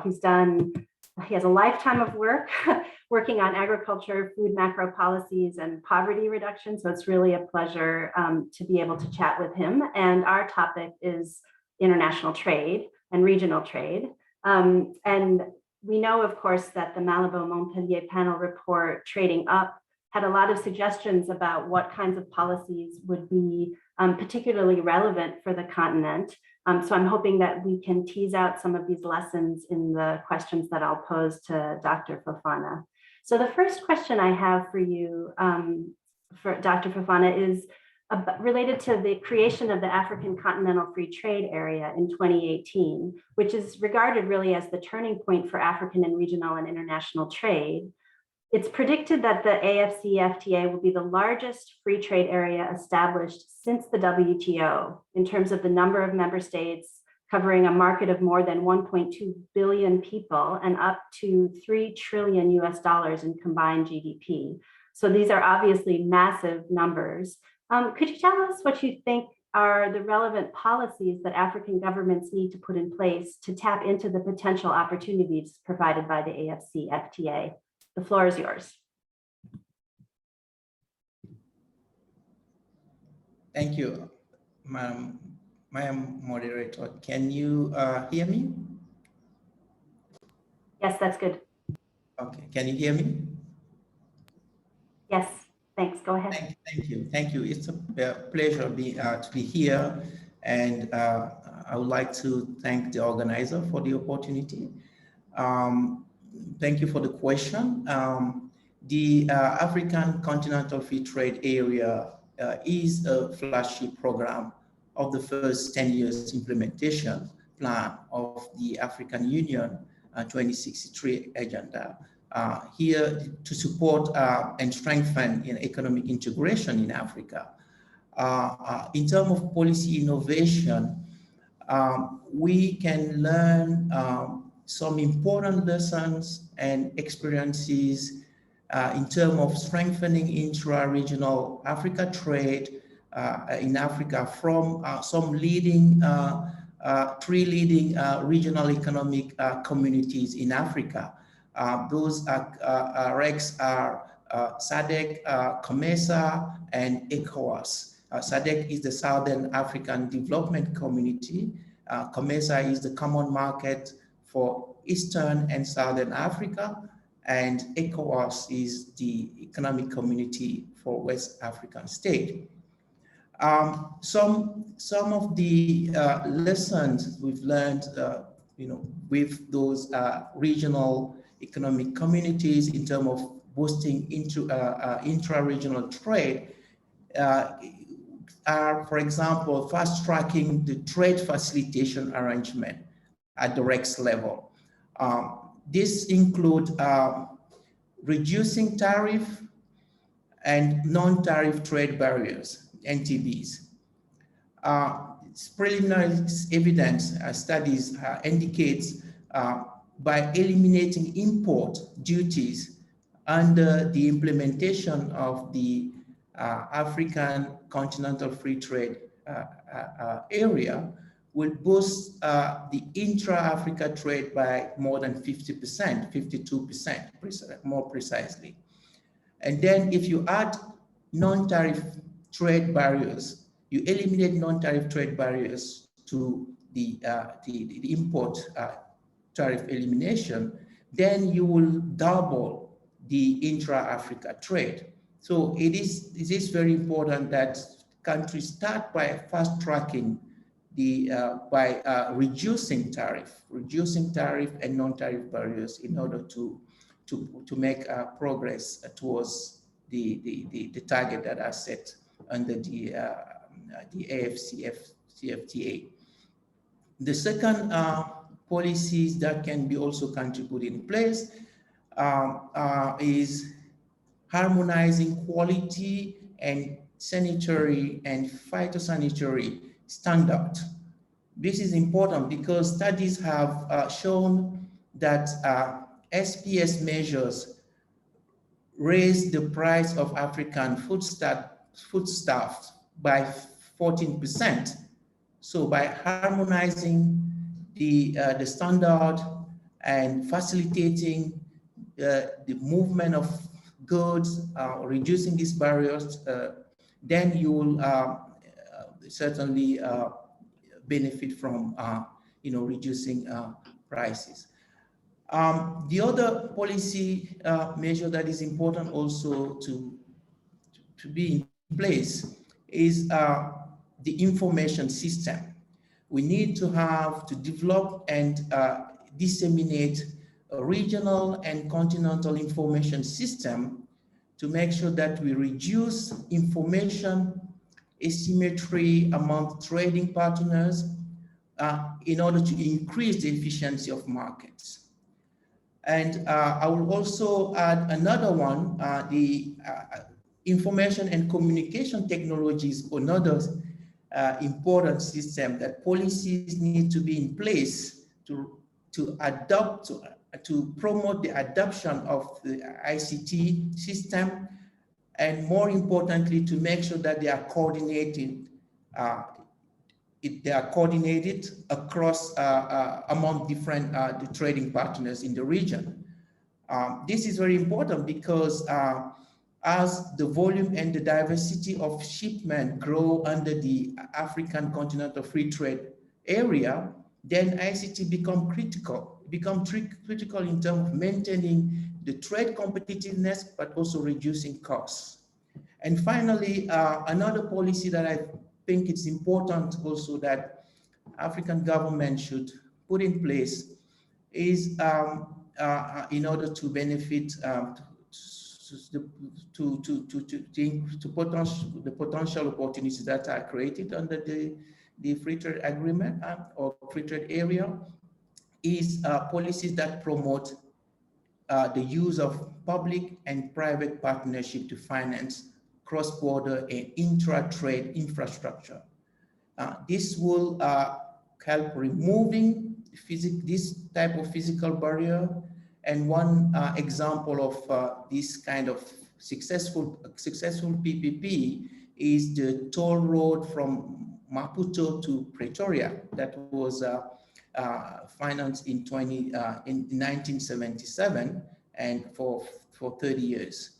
And then by adapting those lessons, African government can accelerate the progress towards the targets that are set under the African Continental Free Trade Areas. I'll stop here, ma'am. Thank you. That's great. Thank you so much. You drew out so many great themes about harmonizing efforts across countries, about creating enabling environment for communication technologies and IP, information systems, the importance of data and evidence. So I really appreciate your reflections on that. So given our 10-minute fireside chat limit, I would like to now ask you a question about COVID, because I think the examples you gave were not really focusing on the question of the kinds of actions that at the regional or continental level could help strengthen resilience to maximize the benefits of trade. So I'll pick up this question about COVID impacts. So we know that COVID impacts were predicted to result in trade volumes decreasing, and that many governments took efforts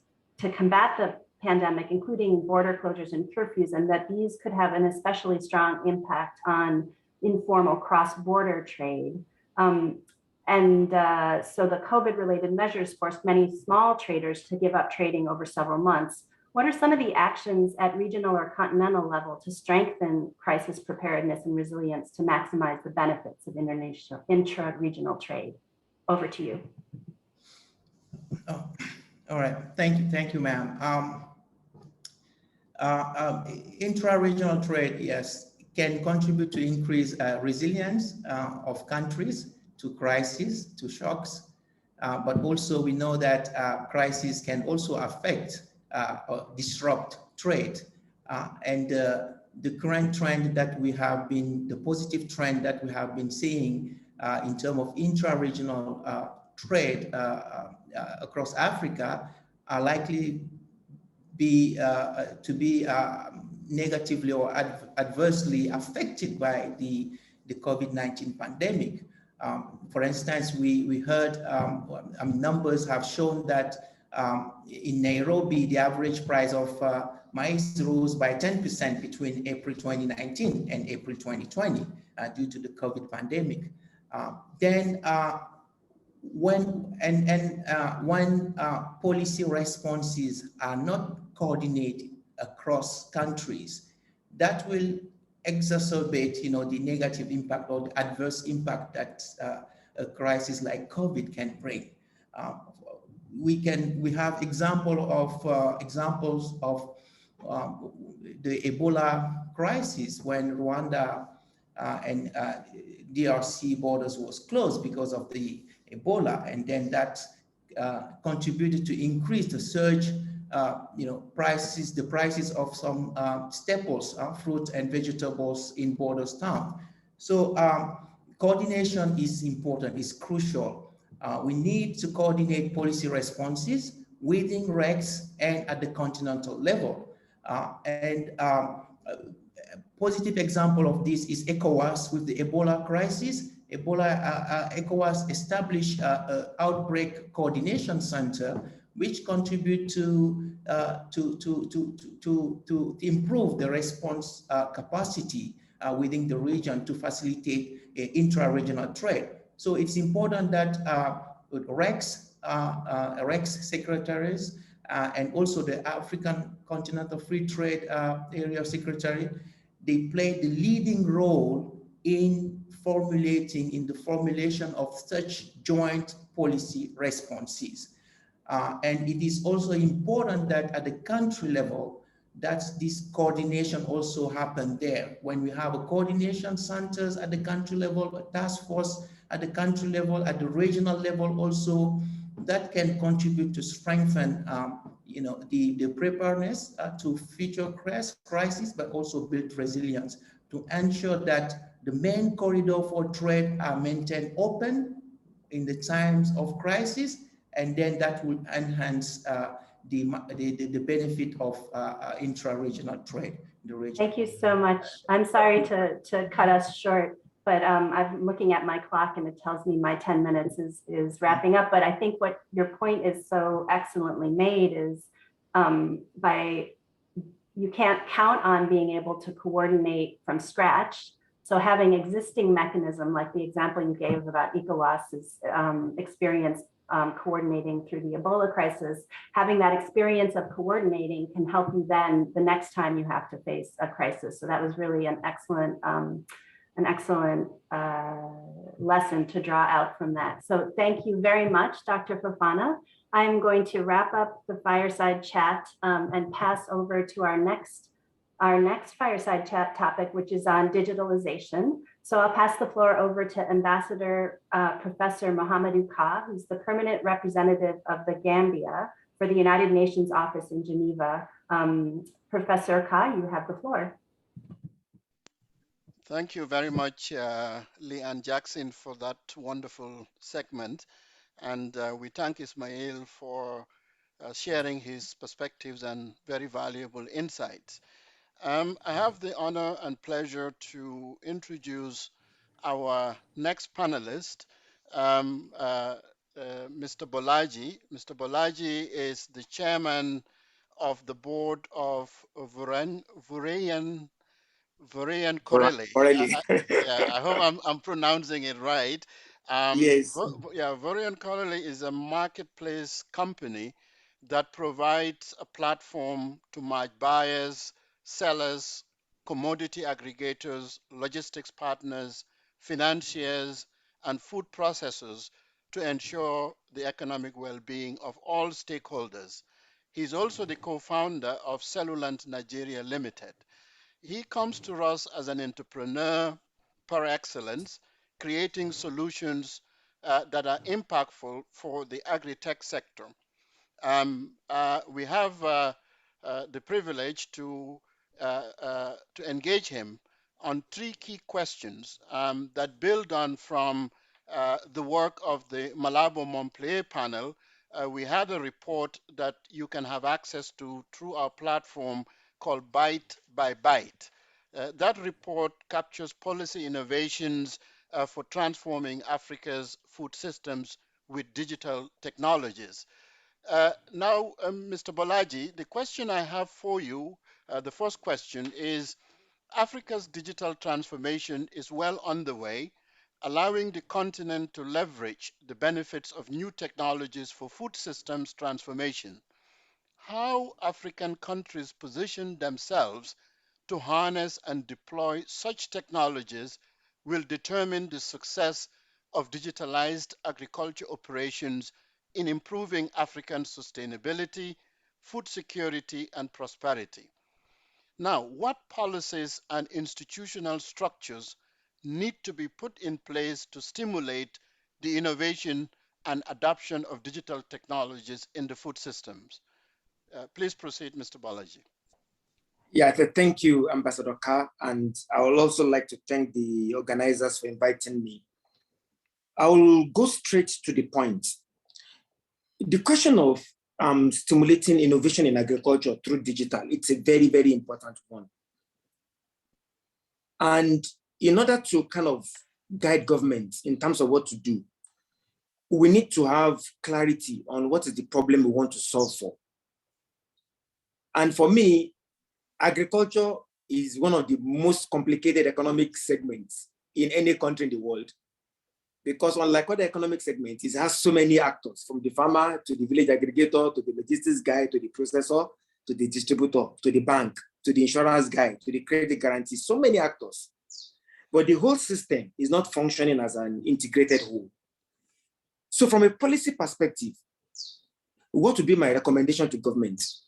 I would say at the country and continental level, we need to now begin to implement open data standards and open data frameworks. Because in agriculture, you see a lot of duplication of efforts. So let's take an example, a simple thing like farmer registration. You discover that governments are registering farmers, private sector actors are registering farmers, development actors are registering farmers, cooperatives are registering farmers. And you see so much duplication and waste. When we begin to implement open data standards and open data frameworks as a policy position, we begin to harmonize and standardize all these things and begin to promote sharing. So in my view, we need to promote policies that ensure that information is shared much more easily in agriculture. It's something I've always found unique about agriculture. Large economic segments, but information sharing is very, very poor. And everybody seems to work in silos. So that would be my first policy recommendation. From an institutional framework, if we want to stimulate digital innovation, we need to create what I refer to as the digital register of agricultural assets. And we need this digital register at the country level and at the continental level. And what is supposed to be in this register? It's actually supposed to contain the inventory of all assets, whether they be private sector assets, public sector assets, development partner assets, NGO assets, so that we begin now to kind of achieve equitable development across the country. If you take a look at our country, Nigeria, for example, you begin to see lots and lots of investments. But because of the absence of such a register that somebody can go to and say, if I'm a farmer, I'm looking for a particular variety of seed, where do I go to know who has the seed? If I produce and I want a place to store and there's nowhere for me to store my grains, how do I know that in the next village, there's a community warehouse I can take my things to? Jael spoke. If I'm looking for a tractor, where do I go to get access to the information about which tractors are available? So those would be the two things I would say because of time on this particular point. If you do these things now, innovators can now build on them. Thank you, Mr. Balaji, for that very, very insightful perspective.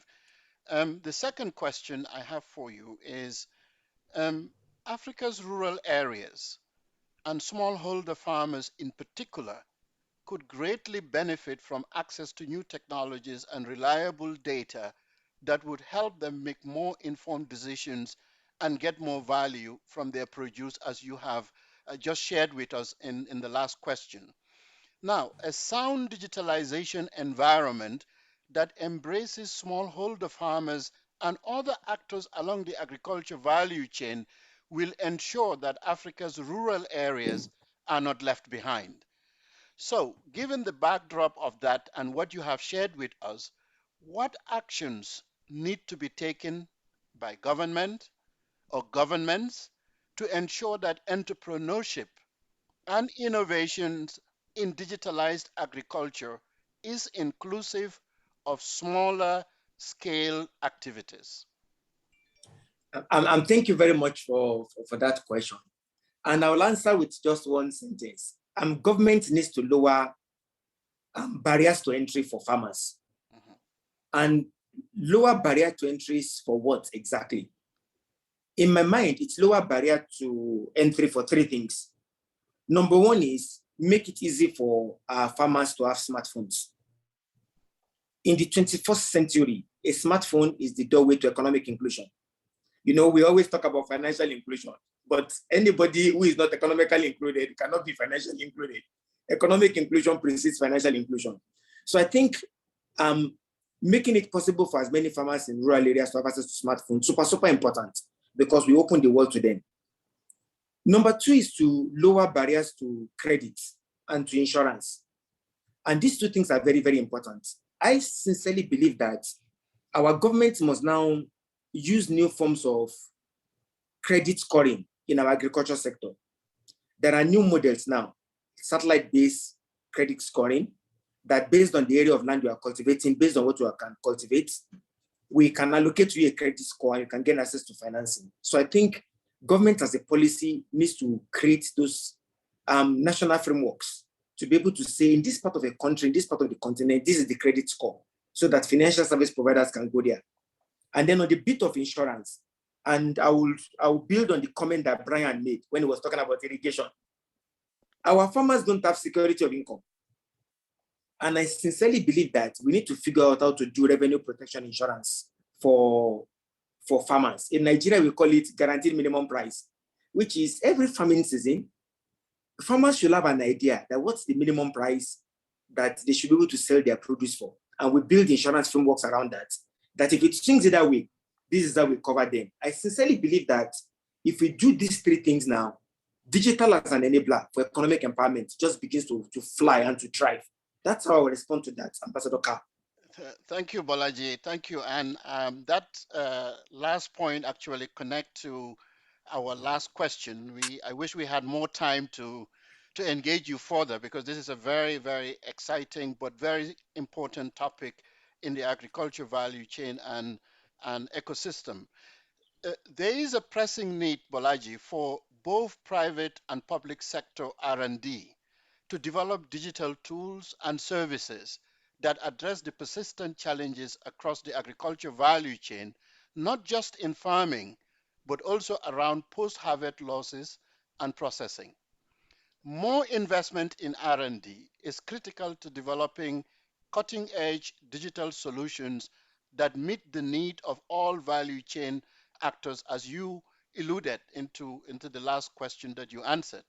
Now, the third question is, given that backdrop, what role can the private sector play in mobilizing the required investment for agriculture digitalization? You began alluding to it in your last intervention. And what policy and fiscal incentives can encourage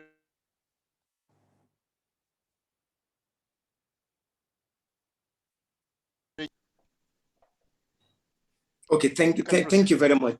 Thank you very much, Ambassador. With regards to the role of private sector, in my own mind, it's actually a simple thing. And I see it as a messaging role for the private sector. I think the private sector has a big role to play in communicating the message to the investment community that agriculture is a business. It's not a development project. I think if that message sinks in to pension funds, to venture capitalists, capital will flow into agriculture. Up until recently, people were not taking agriculture as a business. People saw it as like a toy that some specialists are playing in one corner. So I think private sector will have a huge role to communicate that idea. And that's why the work that people like Jael are doing is super, super important. And then from the policy perspective, I see three things. One is the tax incentives. I sincerely believe that anybody who is investing in agriculture should have significant tax incentives, simply because it's not an easy area to invest in, and it's an area that requires patient capital. So I think innovators need to be encouraged to direct capital that way. The second thing is the question of interest rates. If you want to raise bonds for agriculture, we should be able to raise bonds at very low interest rates for agriculture investments. I think that will help significantly from an policy incentives perspective. And then the second thing is guarantees. Agriculture can be risky because it just takes a season of pests to wipe out all the investments. So how do we now begin to, not to take away the risk, because if you take away all the risk, you create another problem, but to share the risk equitably. You know, those are the three policy areas that I think government should focus on. Thank you, Ambassador Ka. Thank you very much, Bolaji, for your very thoughtful responses to these very vital questions, which I'm sure we will have an opportunity to engage you more. To leave the audience, I think one very important takeaway from your intervention is the importance of sharing of quality information and data, but to go beyond just data and sharing of information, but to ensure that we have smart policy regimes that can put in place data infrastructure and digital infrastructure that will embody the issues that you have raised around asset registration, around open data systems and data governance. I think the crux of it is to go beyond the rhetoric around digitalization and digital tools in agriculture and factor the centrality of policy regimes that can put at the center smart data infrastructure and digitalization infrastructure for agriculture value chain that will address all of the issues that you have shared with us. So we thank you very much. Thank you very much. Now I yield the floor to Dr. Imad Ahmed of Energy Practice Lead from the Tony Blair Institute for Global Change. We thank you for the opportunity on this segment. Thank you very much. Thank you, Bolaji. Thank you, Ambassador. Thank you, Ambassador.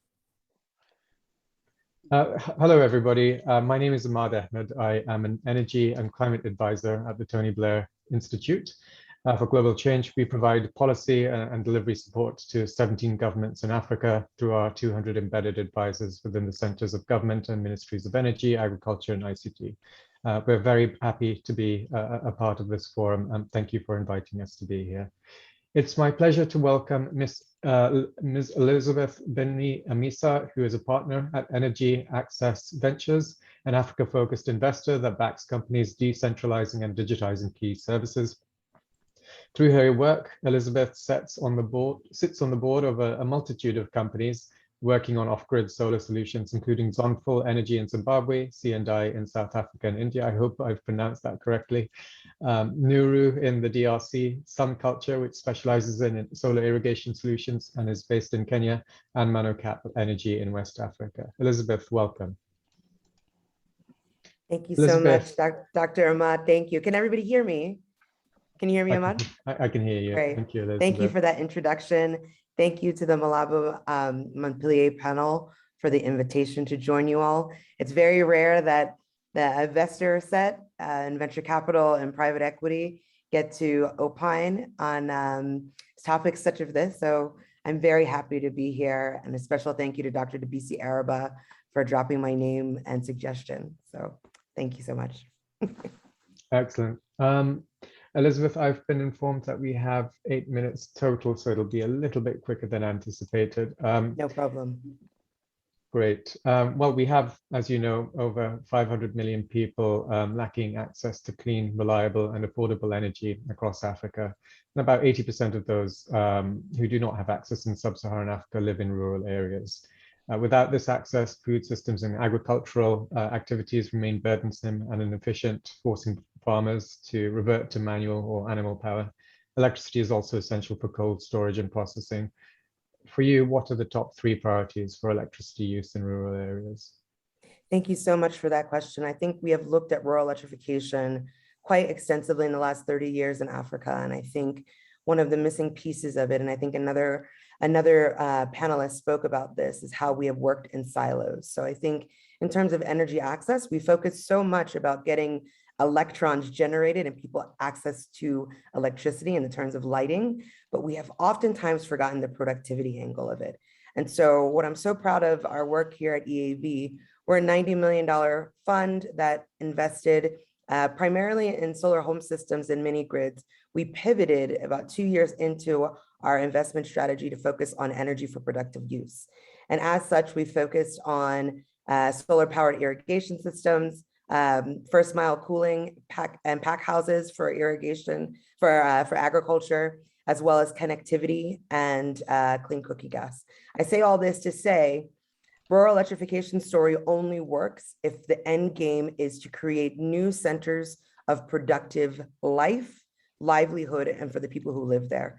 I think if we get this right, we have the ability to solve other social problems like rural urban migration. If people have the ability to stay home and to actually create value-added services and products, we create the logistics to get those markets to get those products to market.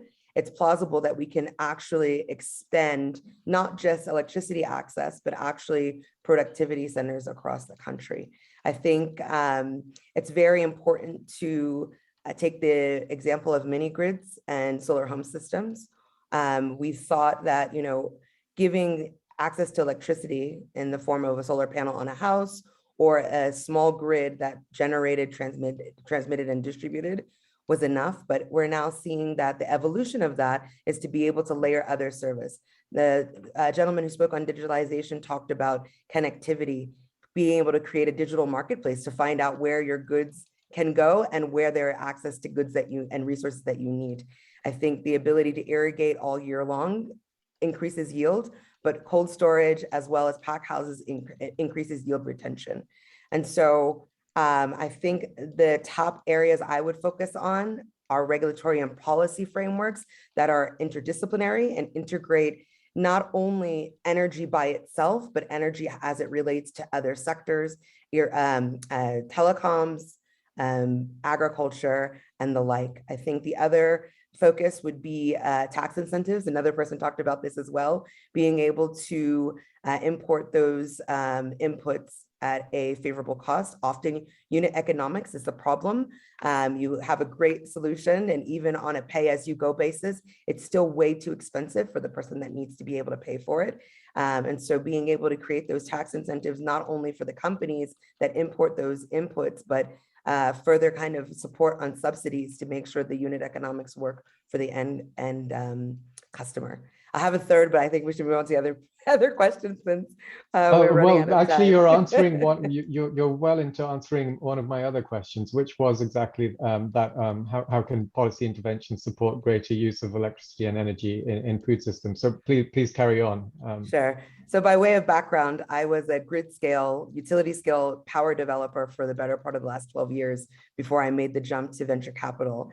And I think what we convince ourselves on the large scale is that if you plan a 500 megawatt plant somewhere and you connect it to the grid, you assume that it will have impact. What is nice about the lessons of that is that we still need those big power plants for baseload, but to be able to service kind of off grid or those who are further from the grid, we really need to think holistically about how we look at value chains. I think that's the most important thing. So one person might solve the irrigation problem and you now have increased yields, but how do you make sure those yields translate into products that are sold into real money for the smallholder farmer, but more importantly, for real food access either in a domestic market or in the international market. And so the linkages between power, irrigation, and cold storage on the agriculture side, the mobility side of things, actual transportation to get it there, and then the connectivity to be able to connect resources. I think it's really important that government understands that when they're formulating energy policy, they should think of agriculture and ICT as well. And when they're formulating agriculture policy, they should think about energy inputs as well. So it really should be an amalgamation of every ministry, every directorate that exists at the government level, working hand in hand to make their goals. So for example, I'm Ghanaian. We established our energy policy in 2010 to 2025. I just look at the policy and it was very hard for me to find a specific agricultural focus on that. I think we often also tie ourselves to one type of technology, which tends to be solar. But I think there are lessons learned in communities where they are using biomass from byproduct from processing their own inputs to be able to turn that either into biofuel, biogas, or even just biomass and burning. So I think government's job is to create the enabling environment and the incentives to let private sector come and duke it out so that you get not only value for money, but you get innovation and you get disruption of the status quo. Brilliant, Elizabeth. I really liked the joined up thinking there, talking about the whole value chain from one end to the other, and talking about how you need to work across government, not just one sector or ministry. Just on that last point, who are the key stakeholders, do you think, for achieving SDG 7? And then we'll round out this conversation and introduce the next speaker. Honestly, everybody on this call, we all have a role to play. I think obviously we look to the multilaterals, the development banks, the DFIs. We look to government entities. We hope that the private sector will show up and come up with innovative ideas. But oftentimes, as I have seen, I'm working in a dollar-based or actually euro-based fund. And so we're investing in hard currency in companies that end up providing products to end users that are paying back in local currency. So I think it will take both public and private sector. It will take financial services industry. It will take institutional investors to create investment products and facilities to be able to make sure that we are giving these products and services at a fair cost to those at the bottom of the pyramid, so that they actually have a chance to be able to hang on to that first rung of the ladder to start kind of building on economic development and economic livelihood.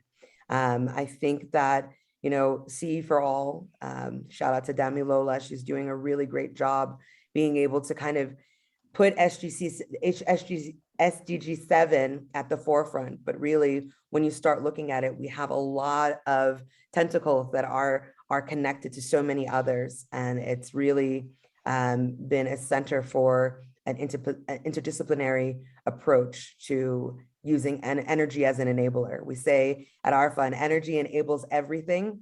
And so being able to look past just the generation of it and the access of it for lighting, but actually to drive economic development and productivity.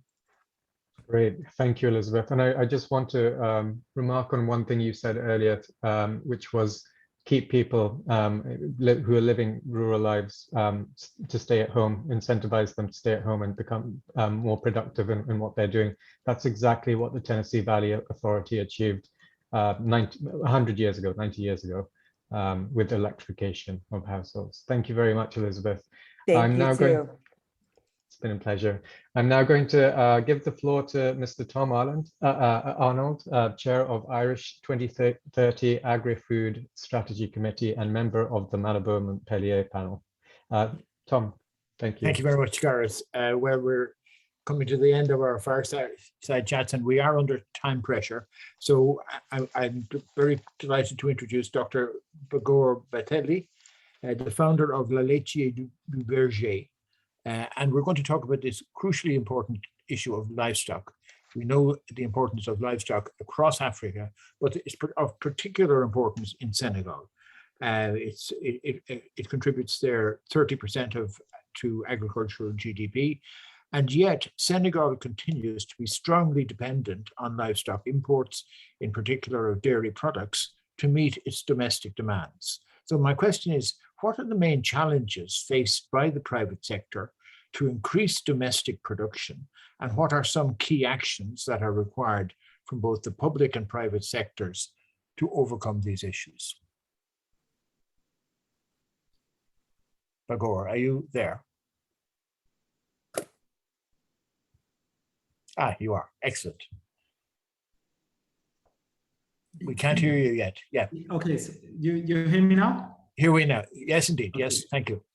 Thank you, Tom. So I apologize. I will do it in French because my English is not good enough to go ahead. Donc, en effet, au Sénégal, mais comme dans beaucoup de pays du Sahel, on a beaucoup d'éleveurs. C'est une grosse partie de la population.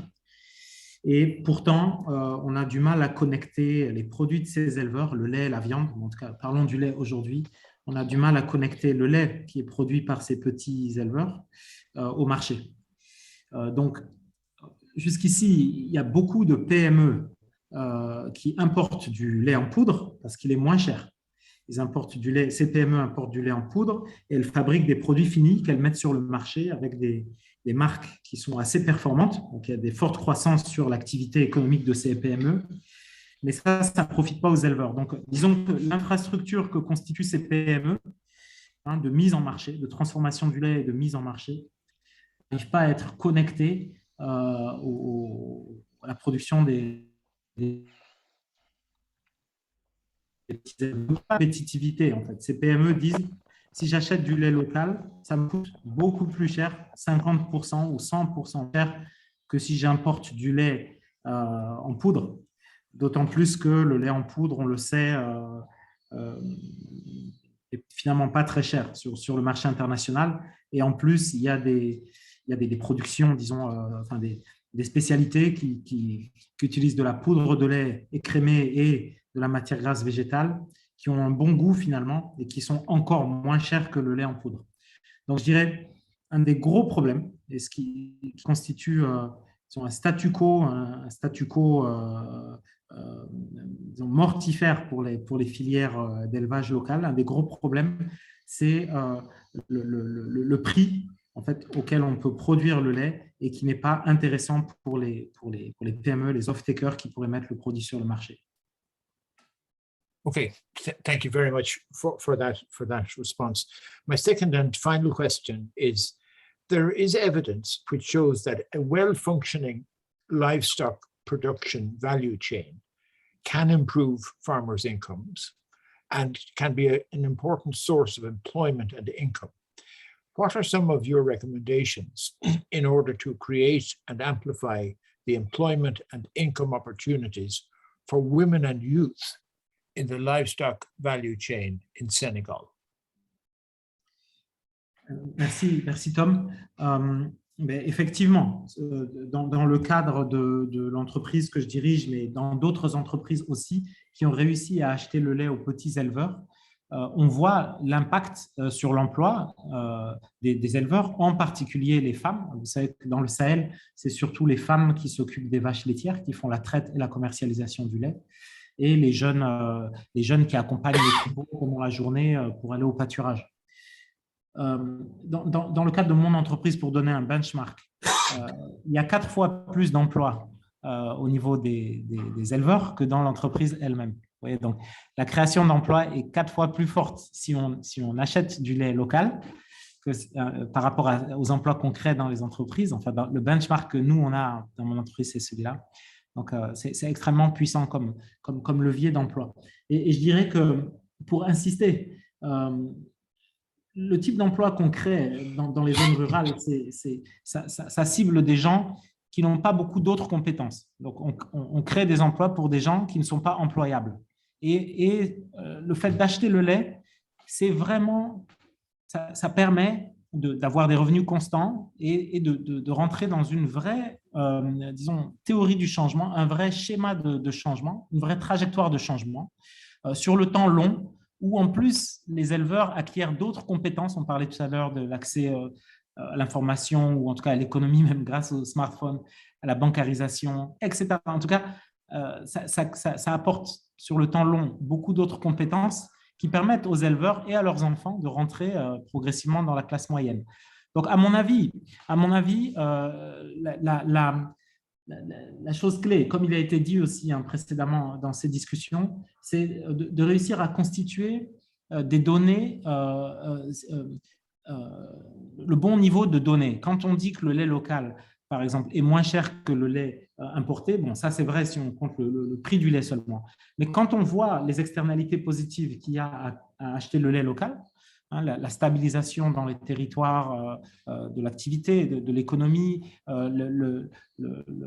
les effets d'entraînement, tous les essais d'entraînement sur l'achat d'intrants en élevage, etc., etc. Bon, si on était capable de faire des analyses c'est ça une chose sur laquelle on travaille aujourd'hui au Sénégal, c'est donc des analyses qui incluraient un peu plus ces externalités et pour démontrer, disons, à la fois au gouvernement, enfin, à commencer par le gouvernement, qu'il aurait intérêt à avoir une politique économique qui permette en fait de sortir de ce statu quo où les éleveurs ne sont pas inclus dans les marchés. Donc, dans cette politique économique, il y aurait notamment de l'amorçage par subvention pour que le prix du lait produit par les éleveurs, les petits éleveurs, soit ramené au même niveau, disons, de compétitivité que le lait en poudre pendant un certain temps, le temps qu'il y ait un amorçage du lien avec l'industrie, et puis le temps aussi que les éleveurs rentrent dans une démarche de production et donc progressivement qu'ils puissent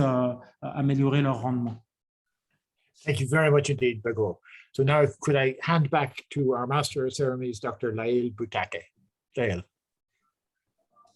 Thank you very much, Mr. Tom Arnold. Thank you to all our speakers. We are successfully powering through this agenda, and we are now nearing the end of the 9th Malabo Montpellier Forum. Please welcome to the stage Ambassador at Large for His Majesty the King of Morocco and co-chair of the Malabo Montpellier Forum, Her Excellency Asia Ben Salah Alawi. Your Excellency, the floor is yours.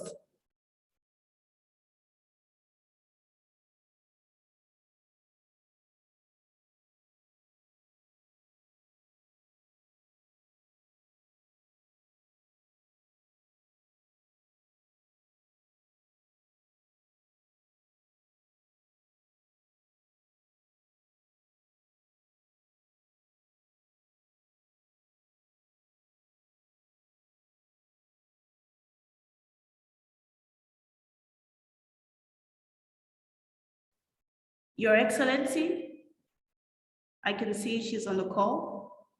Can you hear me?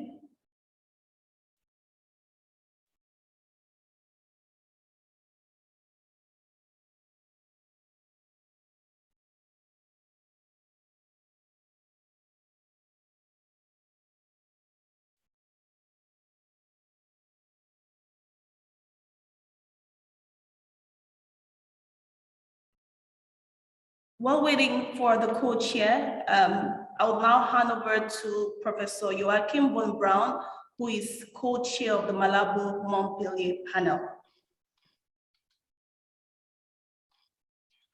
Thank you. Let me have a few final reflections, and maybe our co-chair, Ambassador Asia Ben Salah Alawi comes back in a moment, then she would have the final word. Dear colleagues, what brings us together today is recipes for success. Recipes for success, policy innovations for food systems transformation, building resilience and adapting to climate change. This is not just the title of the volume, which we released today. It captures our mission and strategy of the Malabo Montpellier panel. We in the MAMO panel like to learn from successes. We are not interested in recipes for disasters. We need recipes for success. But we do take note of problems. The volume, Recipes for Success, documents the what and how that made actual successes in the 7 themes which we have reflected today possible. There are positive surprises in every MAMO panel report. We had excellent comments on the 7 themes: nutrition, irrigation, mechanization, trade, digitization, energy, and livestock. These are cornerstones of a well-functioning food system. But we don't treat them in isolation. We connect them to system issues. And we had great roundtables. I want to make a few observations on the way forward relating to the UN Food System Summit and the Malabo commitments of Africa, the African Union. Number 1, the true costs of food need to be identified and considered. These costs of health and of environmental damage of food systems that are not well functioning must come down everywhere, also in Africa. The benefits of a sustainable, efficient food system that delivers on the Sustainable Development Goals need to be enhanced. These true costs of food are large.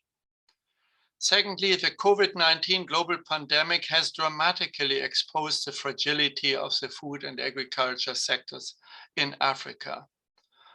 We heard about the supply chain disruptions. We need to take note of the rising food prices, a concern, food price inflation, not only in Africa. But what we have learned is that health and food systems must come together much more closely. We, from the food and agriculture systems perspective, also need to get interested in the inequality issues of vaccine distribution and manufacturing of vaccines. These inequalities must be overcome quickly in consultations with development partners. And third, preparedness for climate change needs acceleration all over Africa. Good things, however, are happening, such as the Great Green Wall in the Sahel, which already shows high benefit cost ratios. We heard about the opportunities of irrigation and energy innovations. An emerging theme is sustainable bioeconomy in Africa. And fourth, let me relate to a key topic the UN Secretary General emphasized in his plan of action on the day of the Food Systems Summit. He emphasized accelerating means of implementation. Those means of implementation include especially governance of food systems, with participation, partnerships, and so on, accountability. Secondly, finance, and the summit has left issues open there. More needs to come. And science and innovation to end hunger, for healthy diets, technology-based, and so on. The plan of action of the UN Secretary General has a strong emphasis on science and innovation, and that's what we also need to see in the implementation plans in Africa. Now scaling actions and implementation is needed. Today's consultations have offered a great basis for further contribution to the Malabo Montpellier panel. We can take note that our panel is surrounded by a tremendously insightful large community of panel partners that signal collaborative opportunities with the MAMO panel. The entity, our forum co-chair, His Excellency Haile Mariam, rightly calls a platform. This platform has been expanding, and all speakers, all panel chairs today are welcome to continue to cooperate with us on the platform, including, of course, also the participants on this virtual meeting. I want to acknowledge the tremendous work behind the scene by the MAMO team, the Secretariat, and hand back to Lahi Butaka. Thank you. Thank you so much, Professor Von Braun, co-chair of the Malabo Montpellier panel. And now it is my honor and pleasure to welcome to the stage the Ambassador at Large for His Majesty the King of Morocco. She's equally the co-chair of the Malabo Montpellier Forum, Her Excellency Asia Ben Salah Alawi. Your Excellency, the floor is yours. Well, thank you very much, Honorable Chairman, Honorable Assistant, and panel members. I'm so sorry because I had a technical breakdown, so that's why I disappeared for a moment. However, I really do thank Dr. Usman Badian and Professor Joachim von Braun for this invitation I'm honored to accept. I have more than one reason to be happy to join this group. First of all, on a personal note, I will reinforce the topic which is very dear to my heart of my PhD, food security. And actually, I resumed this closer relation by creating with common friends in Morocco an eco-fund who takes care of rural, remote territories, helps women, and link innovation with the territories and all this. So I'm happy as well as a woman to accept this invitation, and I'm very grateful to the first speaker on the first panel for his advocacy for the obvious, the necessity to promote, to empower women for the benefits, not only of the sector, but for society at large. I'm very happy as well that I'm joining in this very particular year, so rich in meaningful events, not only for the sector, but for interconnected key sectors. Food System Summit, of course, with its zero hunger commitment, and with the involvement of a vibrant civil society and individuals. COP26, unfortunately, with very frustrating results. Earlier in the year, we had the Climate Summit, and more specifically, we had the Africa Summit with its modest contribution to face the pandemic and pave the way for recovery. Ahead, we have the Democracy Summit. Unfortunately, it's regressing in Africa with a few coups, but still, many countries, many African countries, are gaining ground for democracy, for the benefit of populations at large, and for the youth in particular. I'm very happy as well because it is a very special year for your institutions, for Academia 2063, and for the panel, the MAMO panel, the MAMO Forum, because you just launched an extremely significant monograph, which by its own words represent the strides that have been achieved in this domain. And of course, I'm looking forward to learn much more about these recipes for success, as you have labeled it. I'm happy as well to see my country, Morocco, paving the way as well and among the best performers in this sector. Thank you, Karim, for the involvement of the OCP group you represent in this panel, and which, of course, thanks to University Mohammed VI Polytechnic in particular, is reaching out through multiple partnership with the best institutions in the world, like MIT, Florida Tropical Food, to just name it, and reaching out to 14 for the time being centers across Africa. I'm very happy to see research so much developed for that. I would like to pay tribute as well of Si Mohamed Ait Qadi, who participated in this panel, for his lifelong commitment to the progress of this sector in our country. More profoundly, I would like to say that the very transformation of the food systems that you are so much engaged in, and which is so grateful to the work that you have been carrying out, has a tremendous impact on the image of the activities related to the food sectors and beyond. Before, we used to think of agriculture as being the activity of the old, poor, rural populations. Today, with more investment, more research, more digitalization, more modernization, it is really gaining attractivity, because the activities are as well more rewarding and can be even much more with all the efforts you are deploying.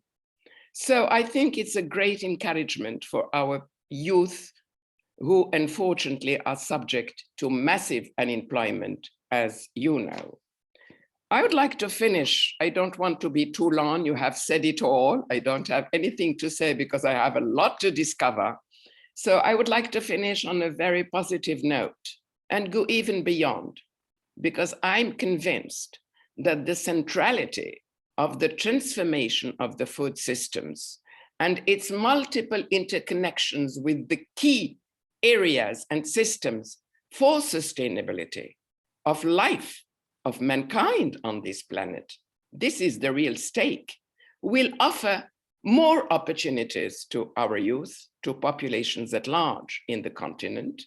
Youth in particular, I'm very much attached to this, because they will stay on the site, they will stay in our continent, and will contribute with their talents, with their energy, to the global transformation of our continent and the implementation of the very ambitious Agenda 2063.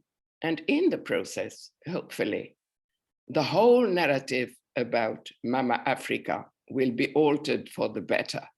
Thank you very much once again for your attention. Thank you so much, Your Excellency Alawi, for those powerful words.